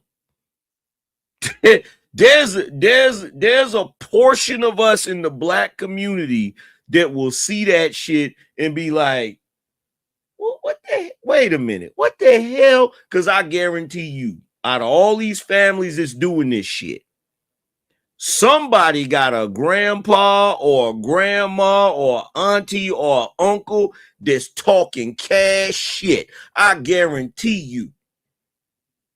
You see what Fred and them did last week for that prom? Yeah, that shit was crazy. They got Bentleys out there. He out there. The boy, little Mike, he out there with a fan of money. That nigga Fred still owe me $100. How the hell he got?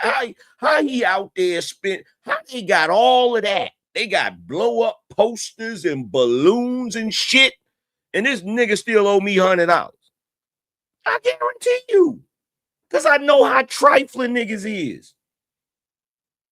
I guarantee you, it's some of these folks that's taking out loans, they maxing out credit cards, they taking out mortgages on their house. I promise you, there's a bunch of these niggas out here that are putting themselves in debt just so they can floss for their kids' prom. I promise you. See, the only thing is we ain't never gonna hear about that because they not gonna post that damn eviction notice. They ain't gonna post them credit card bills. They ain't gonna post that defaulted loan. They ain't posting that shit, bruh. They ain't gonna post that car note that's behind because they wanted to rent. They supposed to be paying their car note. They renting a Bentley and shit. They not gonna post that shit.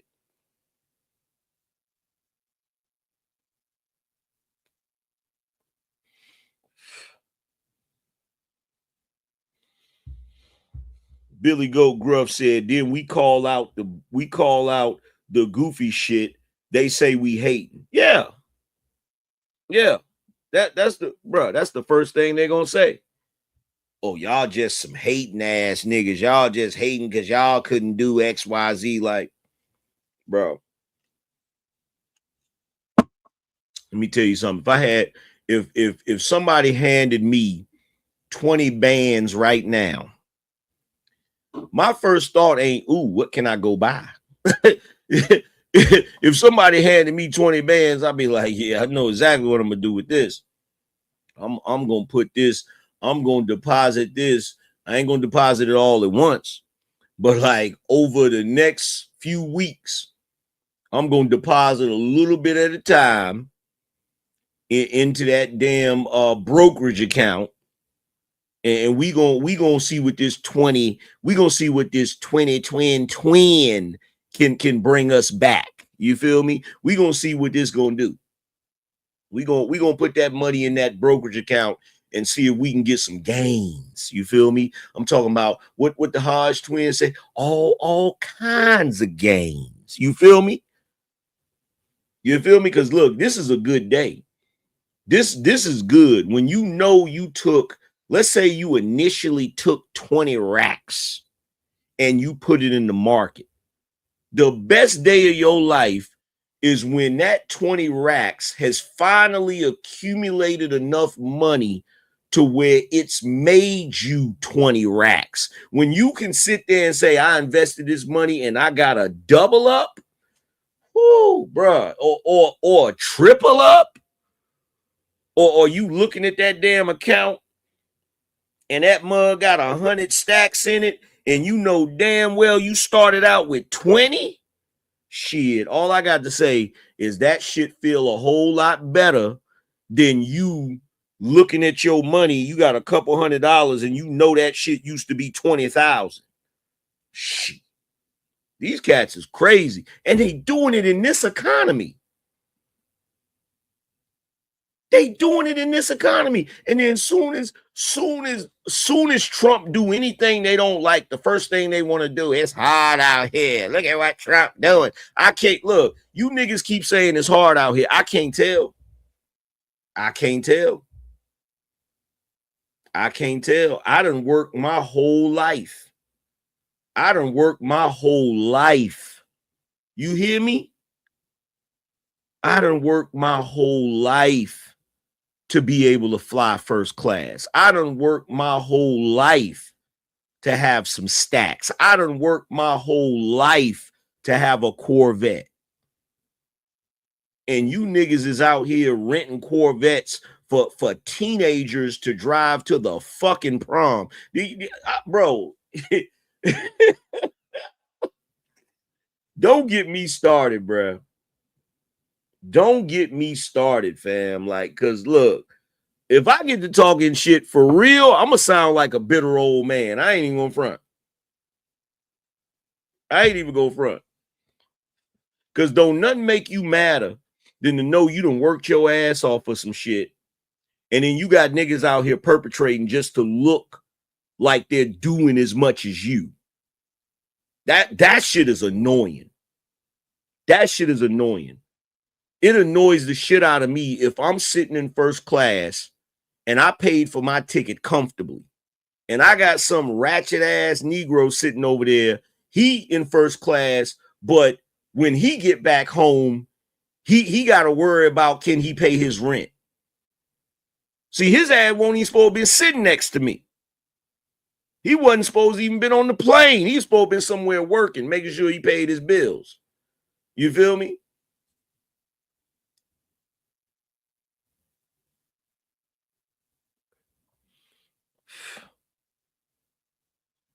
That shit pisses me off, fam. That shit pisses me off. And look, I know some people gonna say it shouldn't. It does, man. It does. It pisses me off. It pisses me off because nothing bothers you more than when you put in the work. You put in the blood, sweat, and tears. You put in the sleepless nights. You put in the years. And when everything is said and done, they go and hand you that medal for all the work you did. And you got some nigga standing next to you, and you be like, you see my medal? I got this because of all the work I did over the past 30 years. Right? And then you got a nigga next to you with a medal that looked just like yours, but he went and bought it somewhere for $50 because it's a damn knockoff medal. And he like, well, shit, you worked 30 years to get that medal. Shit, I only worked a year and got my medal. You a lying ass nigga. Didn't nobody give you that medal. You went and bought a bootleg medal. That's the shit that annoys the shit out of me. That's what annoys the shit out of me, bro.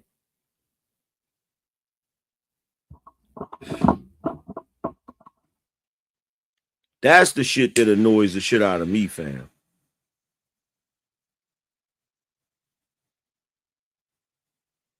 Because niggas will get on social media all day, every day and perpetrate a fraud. They'll get up here all day, every day and perpetrate a fraud, fam. Have your ass thinking they living the dream. Meanwhile, behind the scenes, they going through it.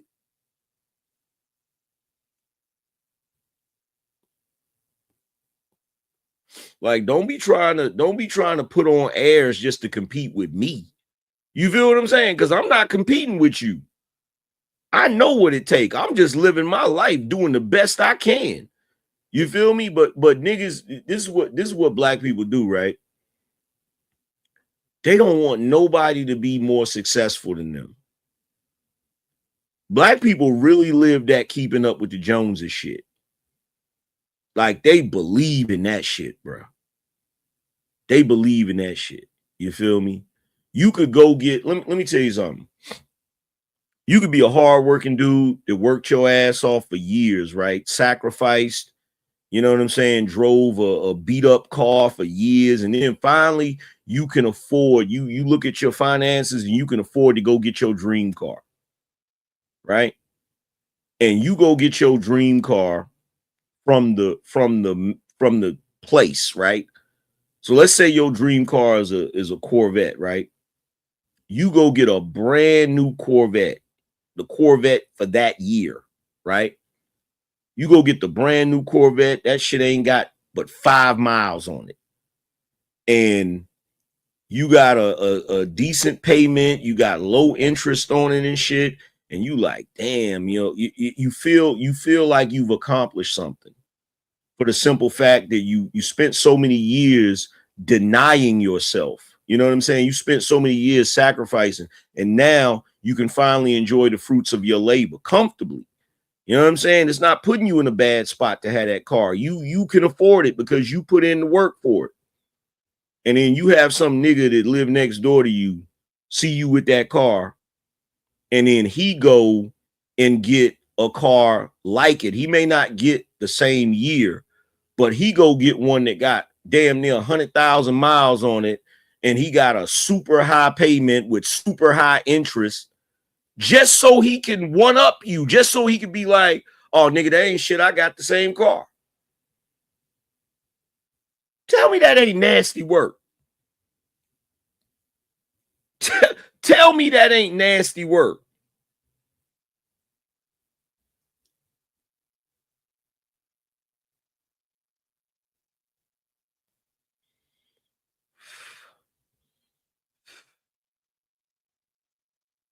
Tell me that shit ain't nasty work. that shit is nasty work, bruh.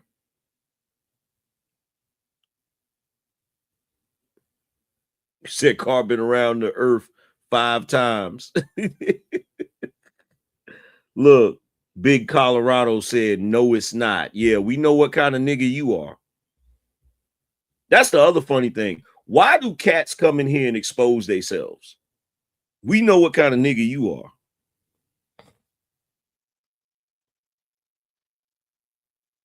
We know what kind of nigga you are. You said it's dumb because he's following you.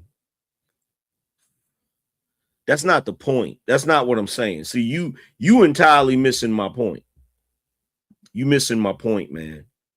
You missing my point. You missing my point. The point that I'm trying to make is that you put in the hard work to accomplish something,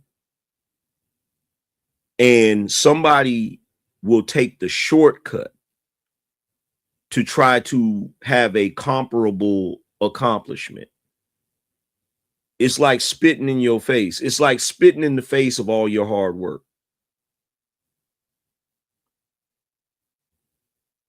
It's like spitting in the face of all your hard work, because it's basically saying, it's basically like, fuck you. Nobody cares that you put in all that work for that shit. I'm going to show you that I can do the same thing, but I'm going to take the shortcut. I'm going to take the short route.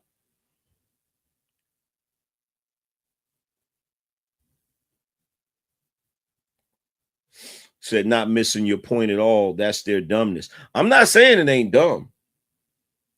I'm not saying it's not dumb. What I'm saying is it's annoying, right? That's what I'm saying.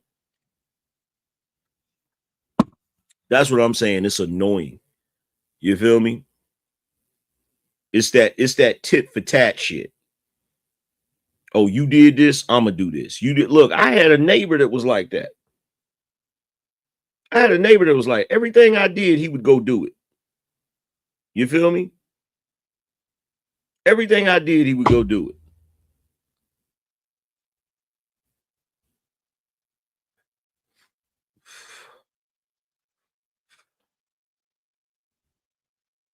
Said again, their dumbness, but why would it matter to you? You did it your way. I'm gonna tell you why it matters to me. And this is the part you got to understand, right? It devalues what you do. It devalues what you do. Like, for instance, I'll give you a prime example, right? So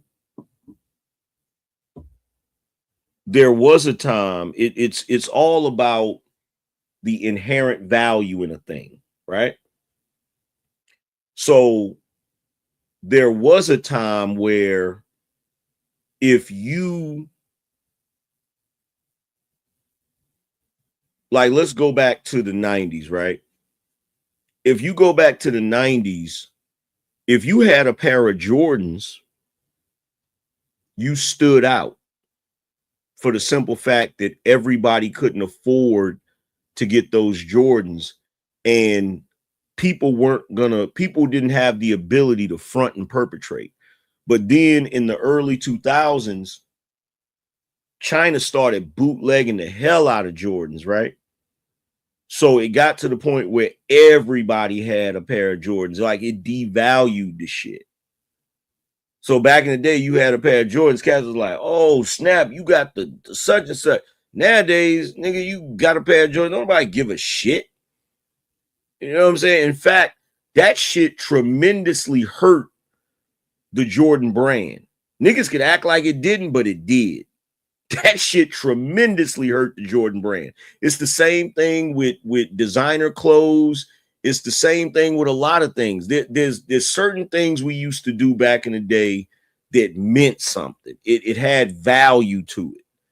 And now, because of the way the world is, you know, it's like, if you're a person that wants to do shit the right way, you do things the right way, but niggas doing shit the wrong way, it diminishes it. It takes away the value of it. It takes away the value of it. It just does.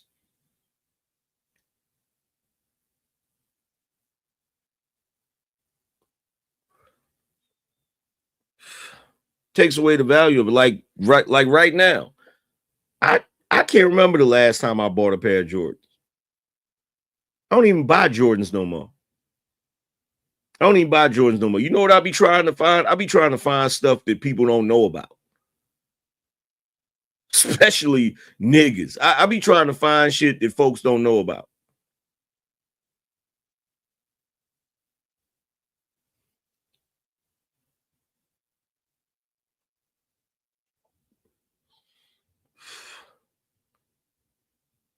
Said lab diamonds hurting the game too. Yeah, that's another thing. You work your ass off and you buy some actual diamonds, right?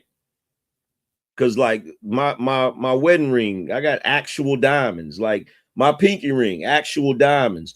But guess what? I sit up here with my diamonds on. You know what niggas in the chat room think? They think my shit is fake. Because there's so many niggas out here with fake diamonds. You see what I mean? Because there's so many cats out here with fake diamonds. You feel me? Niggas just automatically assume your shit is fake.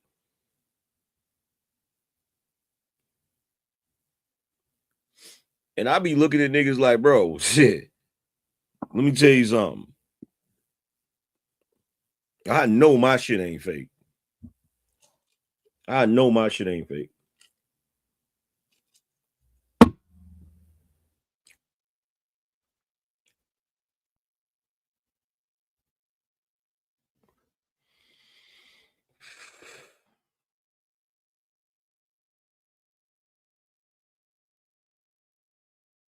Like, for instance, I was one of the only people. There was only 2 people in this neighborhood with a Corvette, right?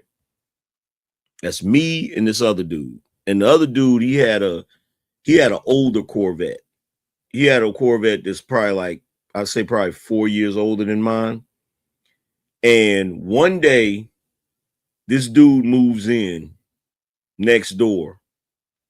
And I come outside and he's backing his Corvette into the damn garage. And I'm like,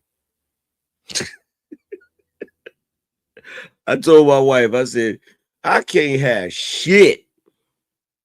I can't have shit. What, like, because I don't be trying to be like everybody else. I be trying to have my own unique shit. You know what I'm saying? I be trying to be different. You know, you feel me? Unique. You feel me?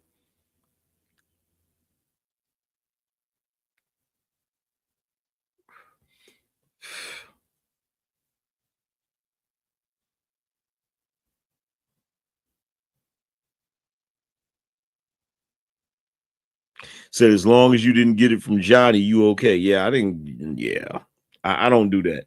You know how these rappers be going to these dudes and be nah. We go into an official jewelry store where if they sell you some fake shit, we suing.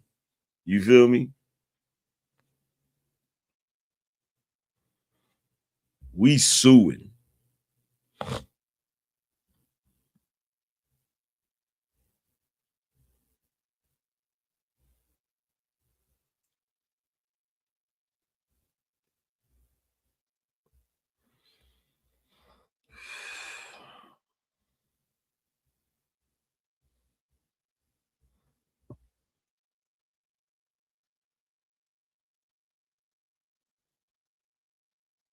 You said maybe he was admiring you. Nah, this wasn't admiration. This wasn't admiration.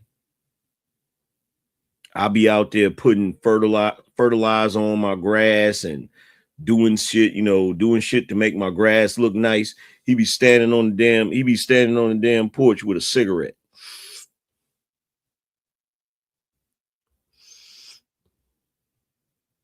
With the ice grill. Looking at me. He be standing on that porch looking at me like Rico from Belly. Just looking at me like Rico from Belly or Steven from Django. Just looking at me like he didn't even have to say nothing. I could tell by his body language what he was saying in his mind. I don't like that shit. I don't like that shit.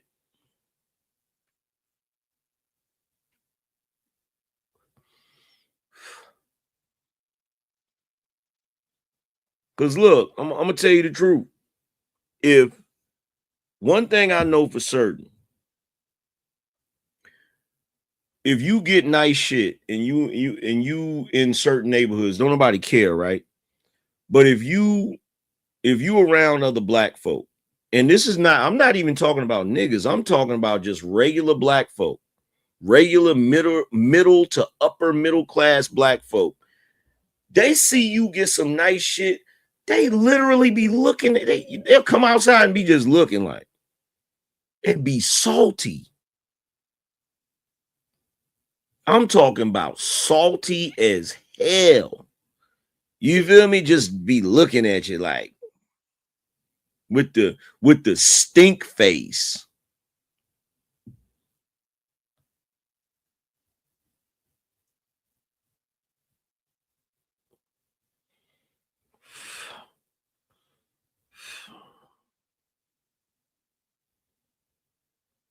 And then on top of that, y'all got to realize too, my neighbor, he had a regular job.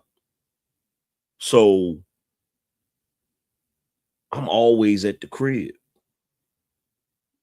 So he knew this nigga ain't got no job. How the hell he able to do this and do that and blah blah blah? And that's the other thing. When black folk don't know what you do for a living and you living it up,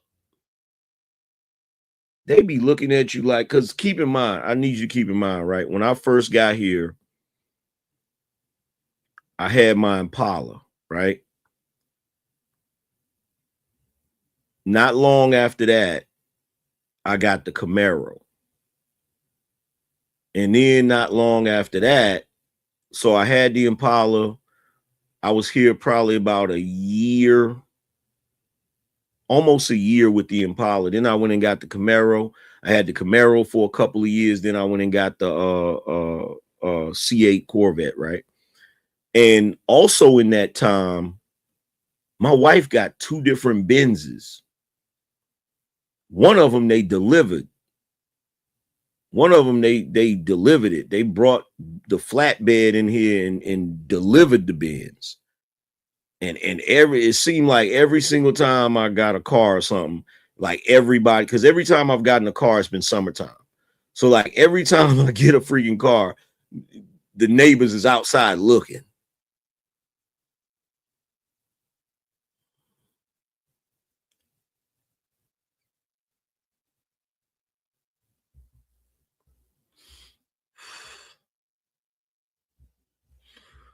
You said what year Impala? It was a 2018. It was a 2018. It was the one before the last model when they stopped making them. And I ain't gonna front. I wish I would have kept that car. I wish I'd have kept that car. But it was a 2018. In fact, hold on, I'll show you the picture of it.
Here we go with the bullshit.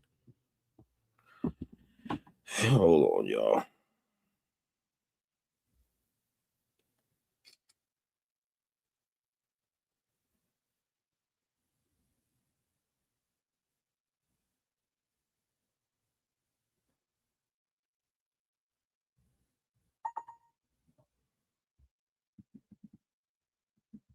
The hell is going on with my freaking phone? Shit don't want to freaking act right.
I know damn well.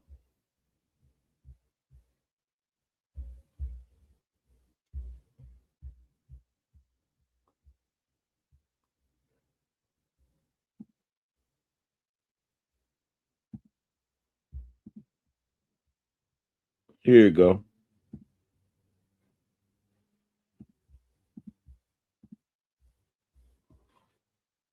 That's the Impala I had.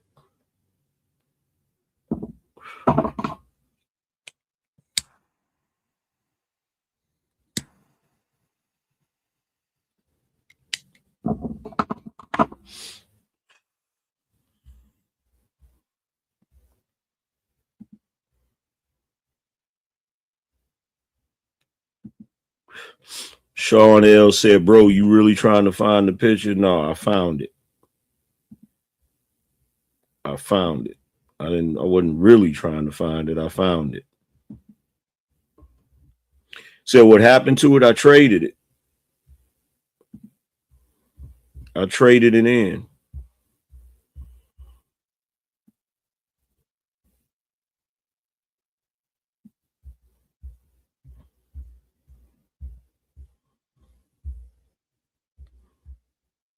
I got rid of it. I should have kept it. I should have kept it, but I'm not the type of person that I don't really see the purpose in me having two cars. So I just went ahead and got rid of it.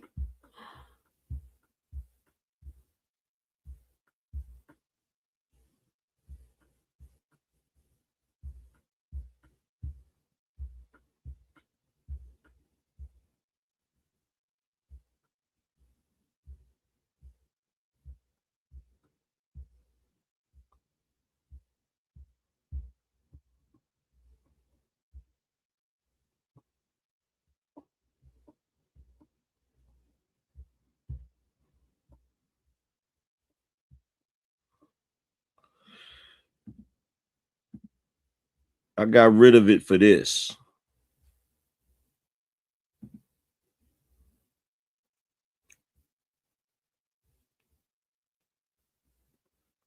So I traded it in and got this.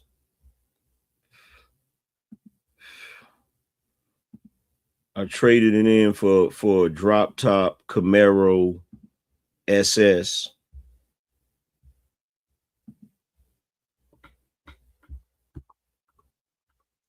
That black on black.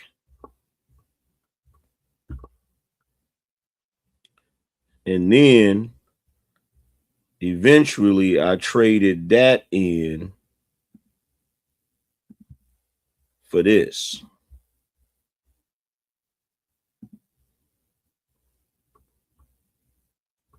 I traded the Camaro in for this. And I just went ahead and kept the black on black because I didn't really want nothing loud. I didn't want no bright orange or no bright red or no purple or no, I didn't want nothing like that. I wanted black on black. You feel me?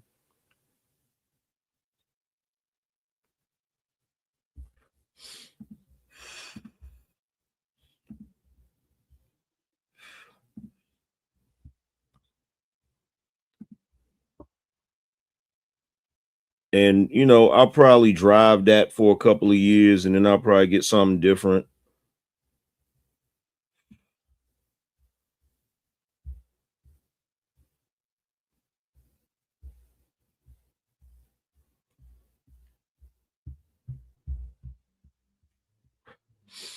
Because even though certain cars are nice, the one thing I realized is after I have the car for about a good month, it's just a car. You know what I'm saying?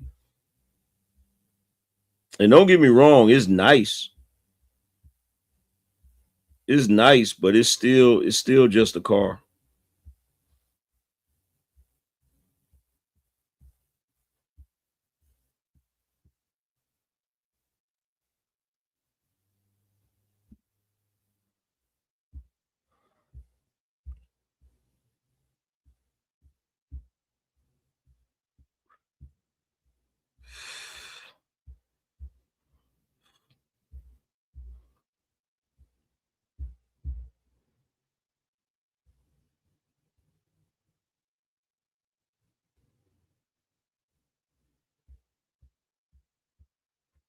But yeah, like I was saying, I really don't understand why. I really don't understand why black folks have decided now that they get their hands on a little bit of money, they want to do these extravagant proms and all of this goofy shit. And it's like that money could be put to such better use. You feel me?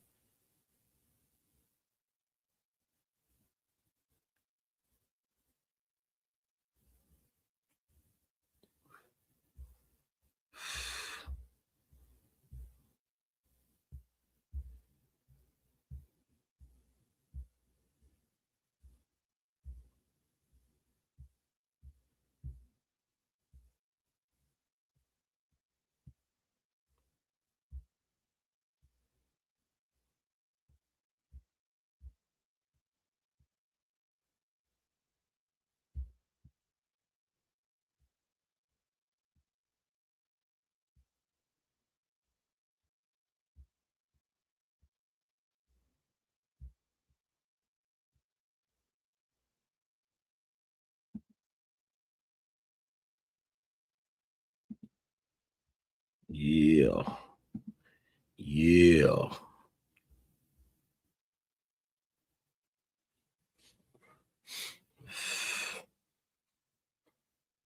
Yeah. We in there. We in there like swimwear.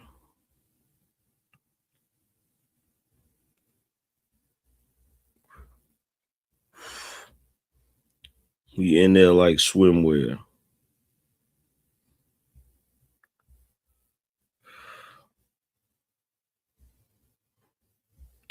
And that right there should give you an idea as far as scaling. Because you got cats that be like, yo, Angry Man 5'5". I ain't no 5'5". I ain't no 5'5". I'm damn near 6 feet tall. Say you got any old schools? Nah, man. You know what? The crazy thing about it, I had a Cadillac back in the day. I had a Cadillac Seville. I really wish I would have been able to keep that car. I ain't gonna front. I would like an old school. I ain't gonna lie. I would like to get me an old school whip. Now, what kind of old school whip? That's a whole different story.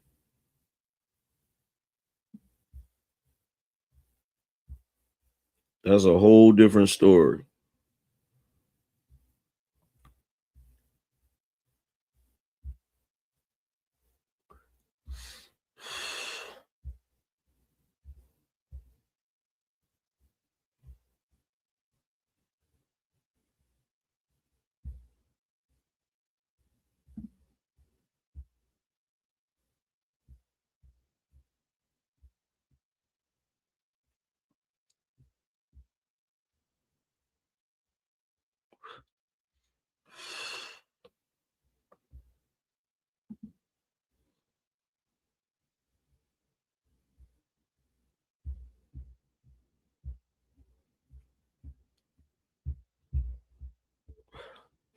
But anyway, I've been on here long enough. We about to wrap it up.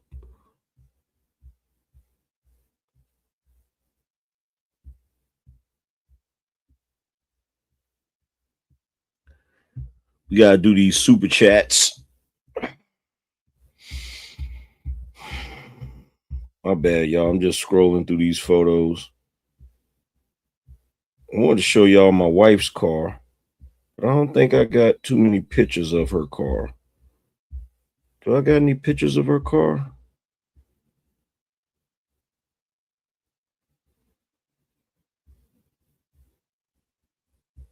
Do I have any pictures of it?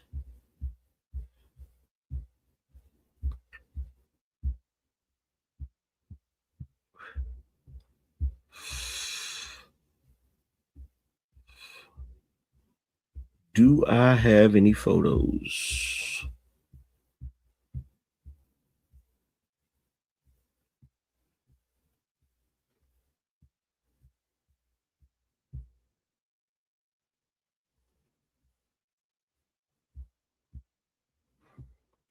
I don't think I do.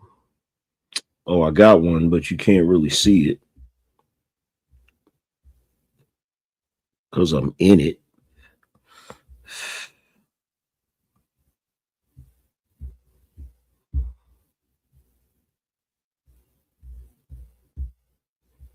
Ah, well.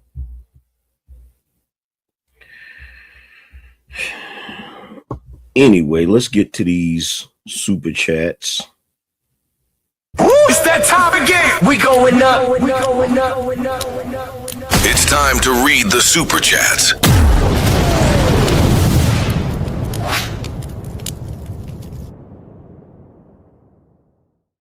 Hey, y'all know we got to start with the. We got to start with the. With the dubs. Let's see. Shout out to my man, Mr. Lone Star. He says, sad they will invest in a party, but won't invest in their education or teach them the value of marriage or unity in the community. Last year, the girl who had the party lost her scholarship when she took pics with guns. That's crazy. That's crazy. Appreciate that dub. That's that BINO energy. Shout out to Jacqueline. Jacqueline said, I recently saw Harrison Ford on the 1 train in Harlem. Love the topic. Yeah.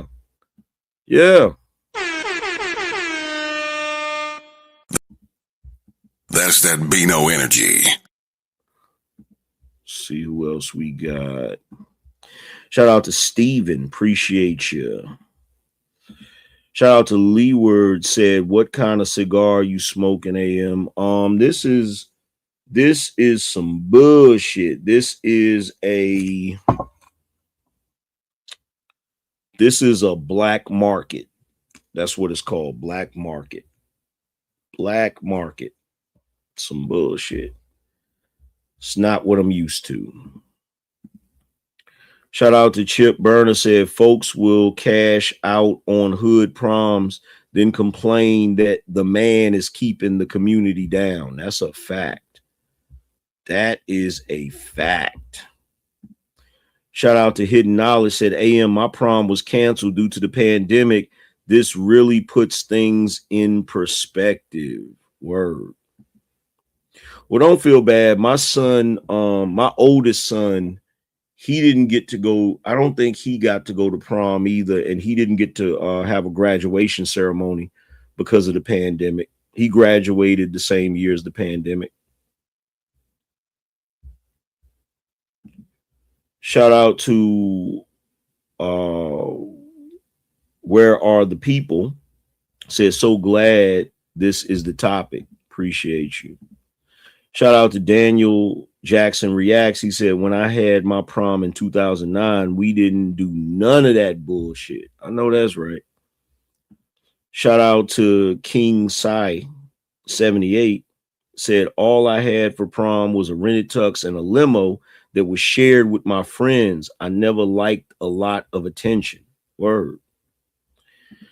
Shout out to Dig Thug. He said, the boomers like Al Sharpton speak about reparations, but fail to see what happens to average black lottery winners. Ninjas will turn on you if you have something. Yep. Shout out to Ginger Moose. Said, I have a 1985 El Camino SS Choo Choo Custom. Woo. Woo. Damn. Shout out to QD Exec. He said, peace, brother. Give us a quick story of how it felt to pull up on the fam in your new cars after they said you wasn't gonna be. Bruh, let me tell you something. When I pulled up to the family reunion in that damn, bruh, I might as well have touched down in a spaceship, bruh. When I pulled up in that Corvette, there was one of my family members that had an old school Corvette. He had one of the old school joints. You know, the classic, damn, I can't remember which one that is. Damn, I'm bugging, but he had one of them old school Corvettes. And I pulled up in that new vet, bruh. I could barely even chill at the family reunion because every one of the males at my family reunion was just asking me mad questions. They was just asking me mad questions about that joint, bro.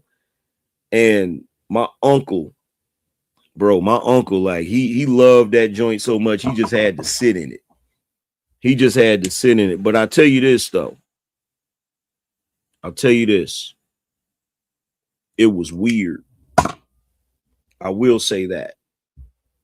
The family reunion, this past family reunion that I went to, it was really weird.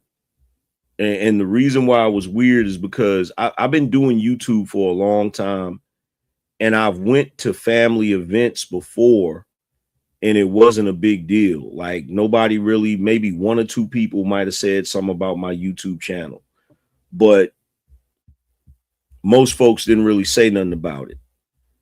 But this time, bro, after I got close to 1 million subscribers and everybody I know said every time they pull up YouTube, they be seeing me all over the place. They be seeing my shorts, they be seeing my videos all over the place.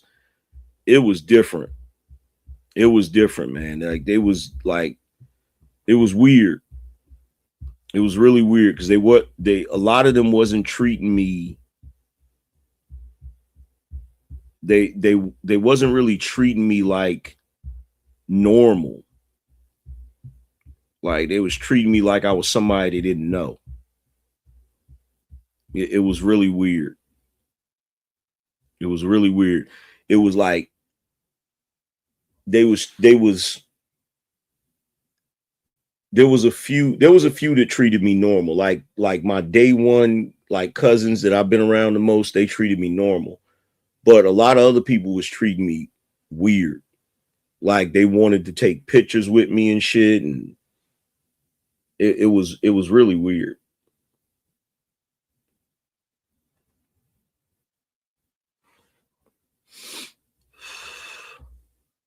It was weird. I ain't even gonna front. It was weird.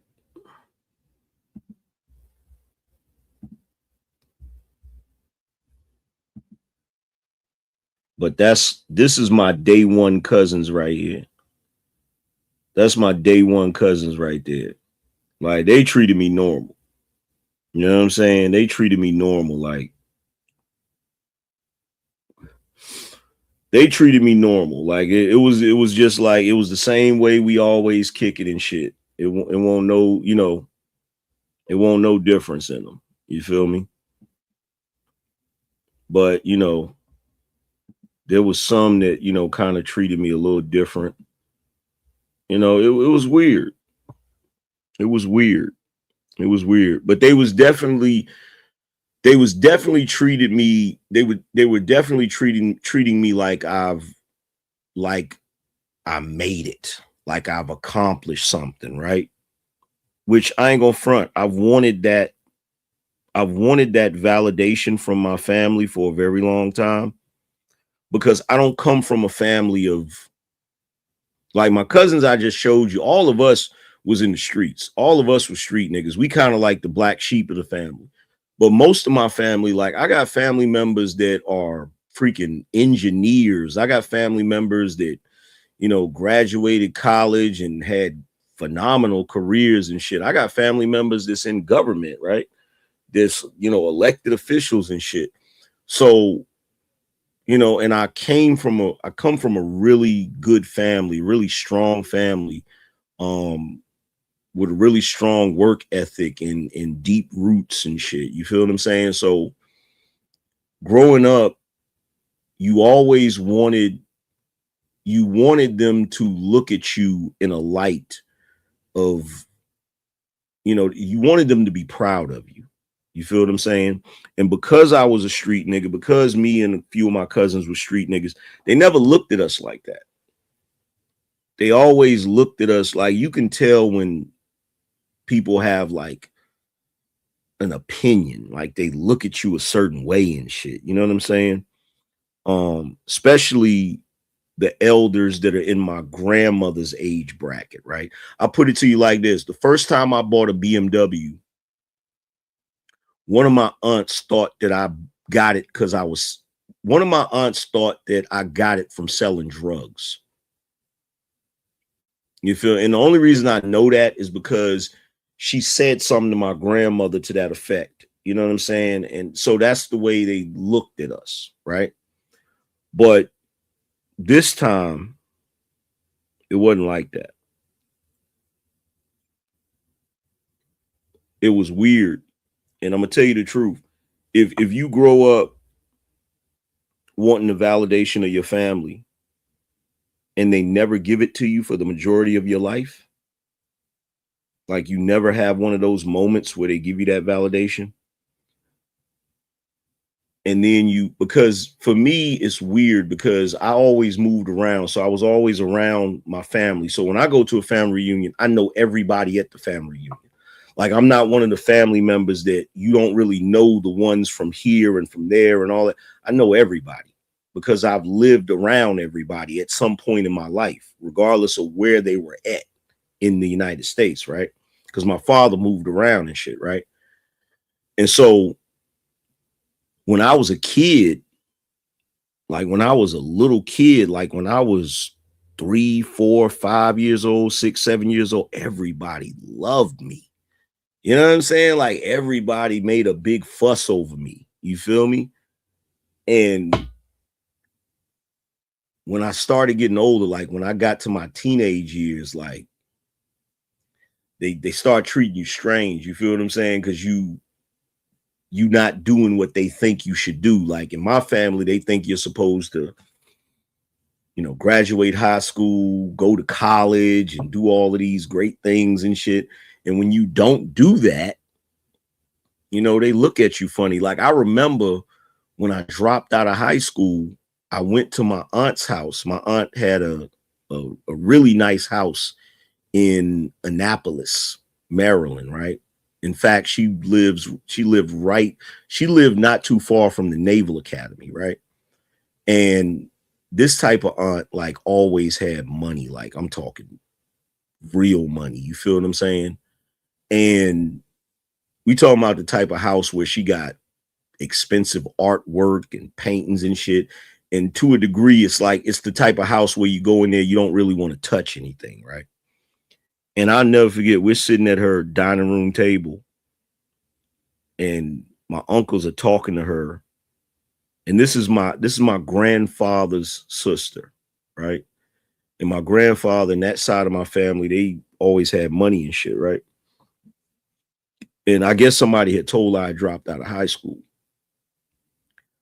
She went in on me. She went all the way in on me about that shit. I'll never forget it.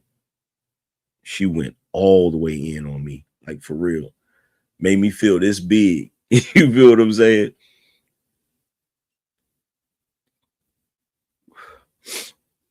And that's the only unfortunate thing for me. Like,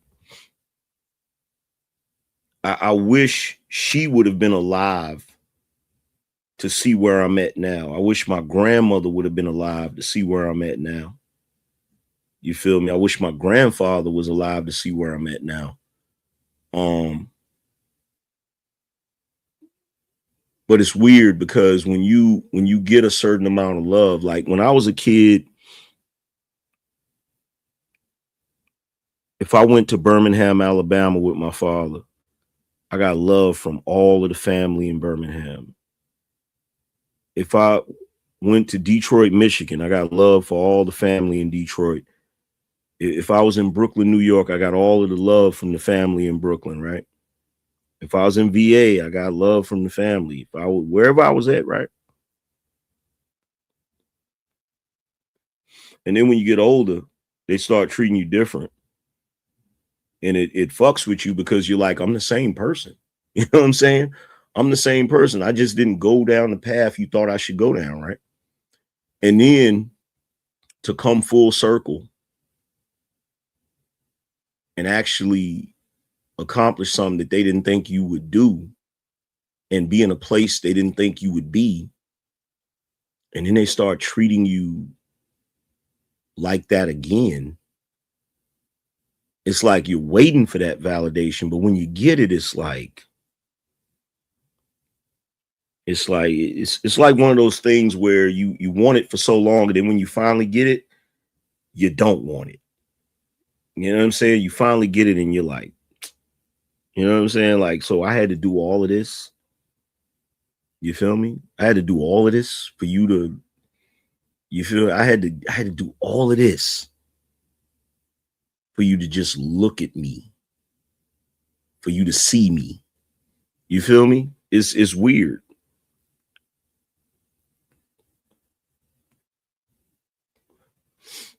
It's weird. It's really weird. And I knew it was going to be something like that. I knew it was going to be something weird because when I first got there, when I first pulled up, I'm getting out the car with my wife. I saw one of my cousins that I came up with, and I was relieved to see him because I'm like, oh, cool, he here, you know, because at first he said he wasn't coming, but I'm glad he went, right? And so I go into the building. I go into because they rented like this community center or whatever, right? So I go in there, and they you know, they got people at the door, so they're giving you your little wristband and all of that shit. And everybody's inside of the little area or whatever, right? And there's doors, and I'm looking in the window, and I'm like, man, I don't want to go in there. And my wife like, why not? I'm like, man, I ain't trying to go in there. I'm gonna wait for my cousins, and then I'll go in there, right? They took forever. Finally, they came in there because I felt like they didn't want to go in there either. And then when we finally went in there, one of my cousins, one of my older cousins that's in my father's age bracket, soon as I walk in there, oh snap, we got a celebrity in here. I'm like, here we go. Here we go. Because I don't like that type of attention. I don't like that type of attention. I don't. Like, don't put the spotlight on me. You feel what I'm saying? Like, don't put the spotlight on me. I'm not one of them dudes. I'm not the type of dude that want to be the center of attention. I don't want to be the life of the party. I'm not one of those dudes. I'm more laid back than that. You know what I'm saying? As soon as I walk in there, here we go with the bullshit. And then I'm sitting there, I got people looking at me, and they looking at me like they never seen me before. And this shit was just, it was just weird. It was just weird. And my wife knew I was uncomfortable. You know what I'm saying? She knew I was uncomfortable, but shit was weird. Shit was weird. It was, I'll put it to you like this. I now know what 50 Cent meant. Because in his book, he was talking about it. He said that, you know, whenever he went to his grandparents' house for holidays, he said he would either go the day before or the day after. He wouldn't go the day of because he knew that everybody would be there. And he knew even though he was happy to be there, somebody would have a problem with him. You know, he said he'd be in there and, you know, and everybody would be talking to him and, you know, making a fuss over him. And then somebody would be like, somebody would basically be like, okay, damn, like he ain't that special. Like, okay, he 50 Cent, but damn, he ain't that special. Like they'll do some shit like that. You know what I'm saying? And when he said it in the book, I understood what he meant, but I didn't really understand what he meant. You feel what I'm saying? Until now I understand. Because I could imagine what that would have been like if I was like that level of famous. I could only imagine, like, if I was that level of famous, I probably wouldn't even wanted to go. You know what I'm saying? Because then the whole thing would have been about me. You feel me? The whole thing would have been about me, right?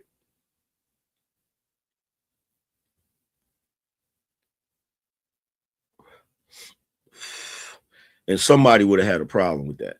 I know that for a fact, because I already felt like there was a couple of people that didn't like the attention I was getting. You know what I'm saying? There was a couple people that did not like the attention I was getting. I ain't gonna say no names, but they know who they are. They probably watching right now. You feel me? Because my family be watching. They just don't say shit in the chat. They be watching. And I know they be watching because they tell me they be watching. They tell me they be watching, but they don't say shit in the chat. Some of them watch just to support me. You know, some of them watch because they just nosy and bitter. You feel me? Because they don't think I should be what I am and what I'm doing, you know. But yeah, I understood what he meant when he said that shit. Because now, anytime I go around family, it's like, it's a big fuss. It's like, oh, did you see him when you see he was on this? And have you seen his car? And all of this shit. It's like,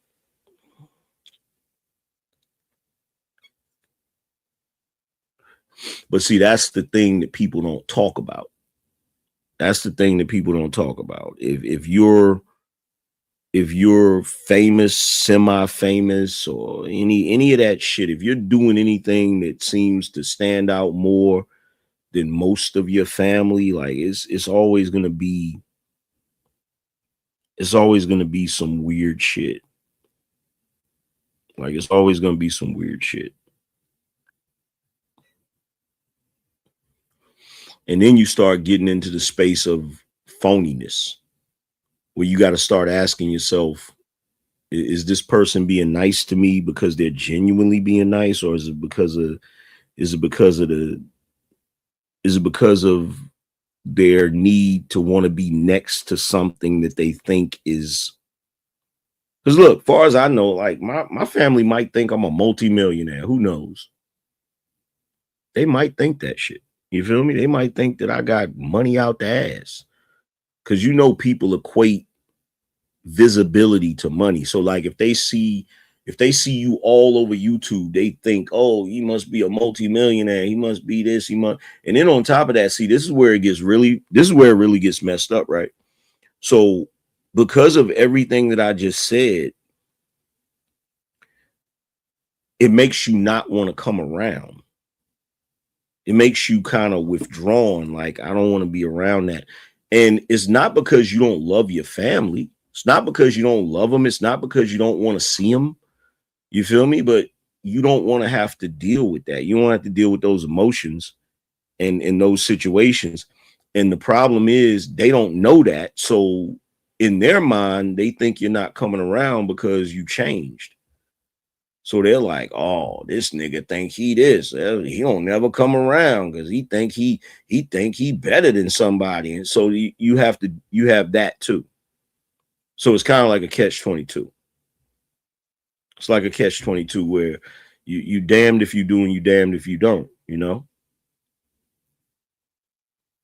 But I tell you this, if there's anybody out there that had that thought in your head, like, yo, I want to be the one that becomes this and becomes that, and I want to be the one that stands out. I want to be the one that's massively successful so everybody can look to me, you know, and all of that shit. If you have that shit in your mind, I'm going to tell you something right now. Be careful what you ask for. Be careful what you ask for, because you may want fame, you may want money, you may want all of these things, success, all of these things. Just know it comes with a lot of shit. When Biggie said more money, more problems, he was 100% correct. When I was young, I always thought that was stupid when he said that shit. More money, more. What you mean more money, more problems? You got more money, you good. No, when you get more money, you're gonna get more problems. Especially if you become famous. If you getting that money through fame, meaning you're visible. People see you all of the time on television, YouTube, whatever, movies, whatever. Like, there's a lot of shit that comes with that you don't think about, that you never think about until it happens. You feel me? Like, I told cats one time, like, cats don't even believe me when I tell them, yo, my cousin, one of my cousins is Jada Pinkett. And she rarely ever goes to that part of VA, because when she go there, the family is gonna make a big deal. She can't go there with Will and her kids. Like, they're gonna have a fit. I think the last time she was there was when her grandmother passed away.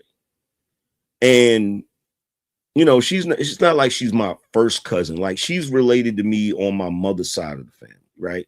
So she's like, I don't know what number it is. I don't know if it's a third cousin. I don't know what it is. I just know it's on my mother's side of the family, right? But it ain't no shit you can prepare for. You know what I'm saying? It ain't no shit you can prepare for. It just is what it is. It just is what it is. You feel me? At the end of the day. And you just have to navigate it as best you can. You feel me? You just have to navigate it as best you can. You know?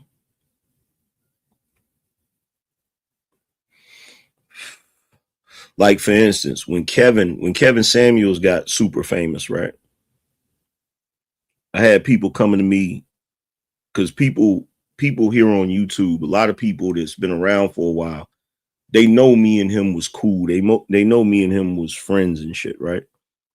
And so cats would be asking me like, yo, do you feel some type of way or this, that, and third? And I was like, no, I don't feel no type of way. I actually was happy for him that he got that level of success. I'd be happy for anybody to get that level of success. But I told cats this, I was like, yo, I don't think I would want that level of success. I might want the money, but that level of fame where everybody's talking about you, everybody want to be in your business, everybody want to try to dig through your past and your life, and you know, some people are doing it because they nosy, or some people do it because they interested. Some people do it because they want to tear you down. They want to find some shit that they can do an expose on, and you know, like, I don't want that. I genuinely don't want it. It's kind of, I'm probably too late. I've probably done too much to not be headed in that direction, but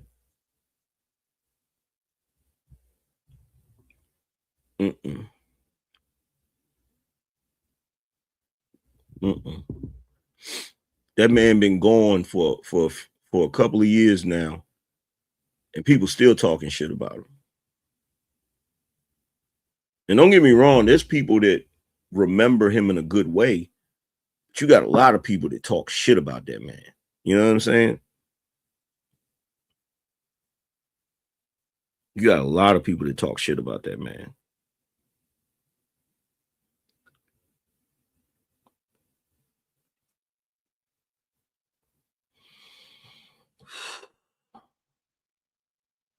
I just be wanting to be in my own little world.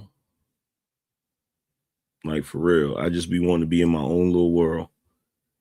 And I can't go anywhere without somebody. Like, I went to go see, like, my munchkins play soccer, right? So, you know, they're like, Pop, you coming to see me play soccer or whatever? I go see him play soccer.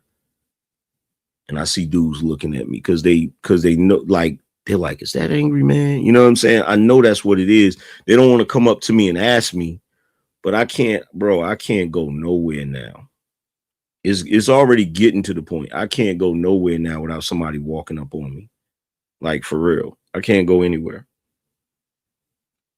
I can't go anywhere without somebody spotting me. I'll be like, yo, ain't you the angry man? Like, yo, ain't you? In fact, I was over here. I was on Fatty's panel and I was talking, and my daughter's ex-boyfriend came over here. And he came out here and he's like, yo, what's good, man? You been high? I'm like, yeah, I'm good. He's like, yo, man, I be seeing you everywhere. I be seeing you all over YouTube.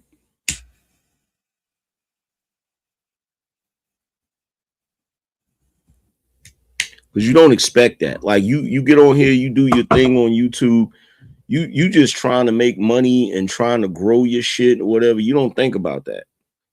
You don't think about that. You don't think about the fact that you don't know who's watching you. You don't know how many people's watching you. You don't like, to this day, I still don't know how much fame I have.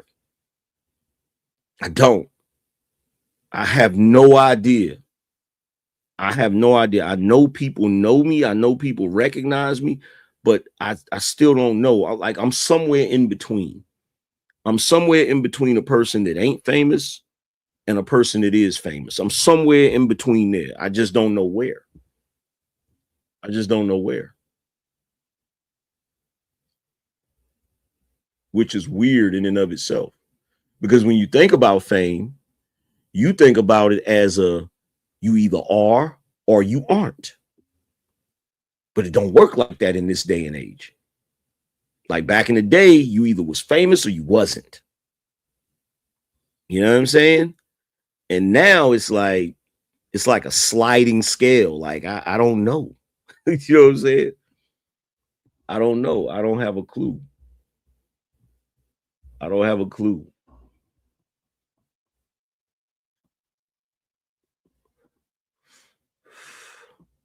But I tell you what, if I could stay right here where I'm at and make more money, I'd be happy. As far as fame, if I could stay right here where I'm at, you know what I'm saying? To where every now and then people recognize me, but I don't ever want to be the guy that can't go to the mall because I'm going to shut down the mall. I don't want to be that guy. And I know there's people that want to be that guy. I don't want to be that guy, bro. I don't want to be the guy that goes somewhere and everybody, they want to swarm. You remember how when Casanat did that event in New York and he caused like him, you remember when like I Show Speed, he was somewhere overseas and he went in the store and they found out he was in the store and they had to figure out how they was going to get out of that store because the people had flooded the street so much that they couldn't even get out.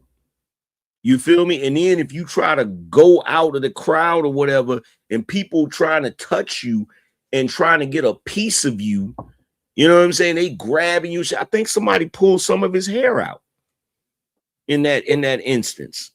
It's like, bro, that's too much. That's too much. I'm pretty sure he loves the money. You feel me? Kendra said, nope, AM, you are super famous. You think so? You think so? Like, I would never consider myself super famous. You know, and I purposely tell myself that, and I tell myself I'm not famous because I'm trying my best to keep my ego in check. You know what I'm saying? I'm trying my best to keep my ego in check. But people keep telling me like, yo, fam, you famous. And I'm like, I don't see it. I don't see it. I'm trying to stay humble. You know what I'm saying? I now understand why Eminem is the way he is. Because that's how I would be. You see how Eminem don't want to be bothered, and if he come out, he got his hoodie on and shit, and you know he don't want people to run up on him, and he don't want like that. That's how I am right now. You know what I'm saying? As far as my mentality, so I know if I was that level of famous, that's how I would be. I would be a person that, you know, I'd probably have like a house in a with a big ass gate around it and shit. You know what I'm saying? And every time I come out, I probably have my hoodie on with shades on and shit, you know, trying to be incognito and shit.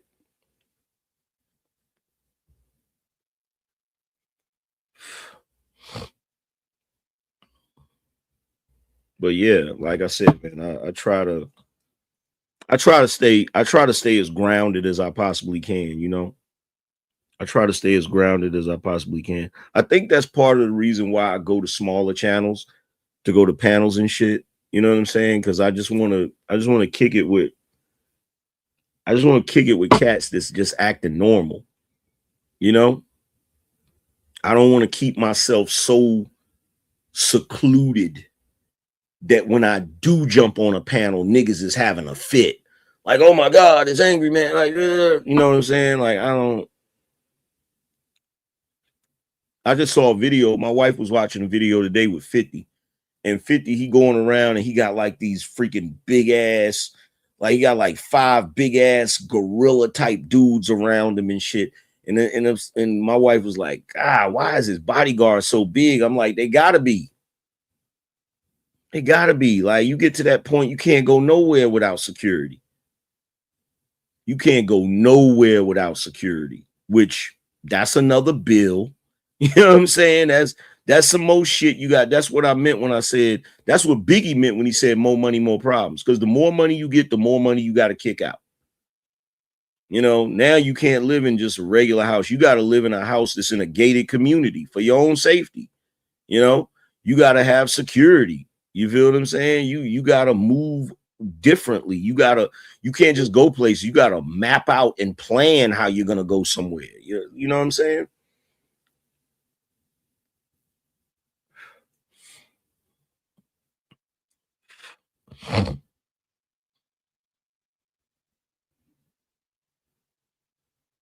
Daniel Jackson reaction said, I be trying to figure out how to get money without me being really known like that. Yeah, that's a beautiful thing. If you can do that, if you can get the money without the fame and the notoriety, that's wonderful. To be like a multi-millionaire and don't nobody really know who you are, that's wonderful. That would be awesome. That would be awesome.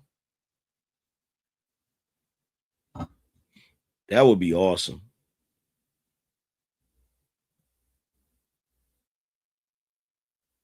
That would be freaking awesome.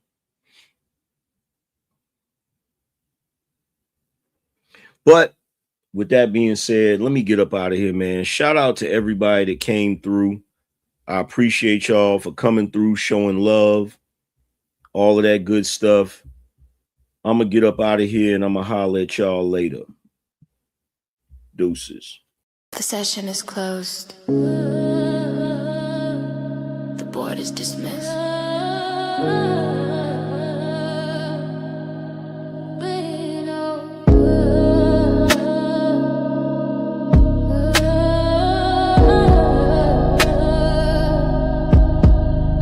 I gave you the blueprint, now go build a estate. Stop arguing with broke, man, stop debating with fate. We don't negotiate value, we dictate the price. You watch the show for free, I just gave you a slice. But the real ones know where the equity lives. We taking everything, we got nothing to give. The manual is waiting, you know where it's at. This ain't a gamble, it's a guaranteed bet. Go protect Lee, go and plant the seed. Go protect Lee, that's the code we need. Go to the side, yeah, secure the command. The Angryman Channel, the standard of the land. TheAngrymanChannel.com. Get the shirt, get the book. Start watching, start working. We up.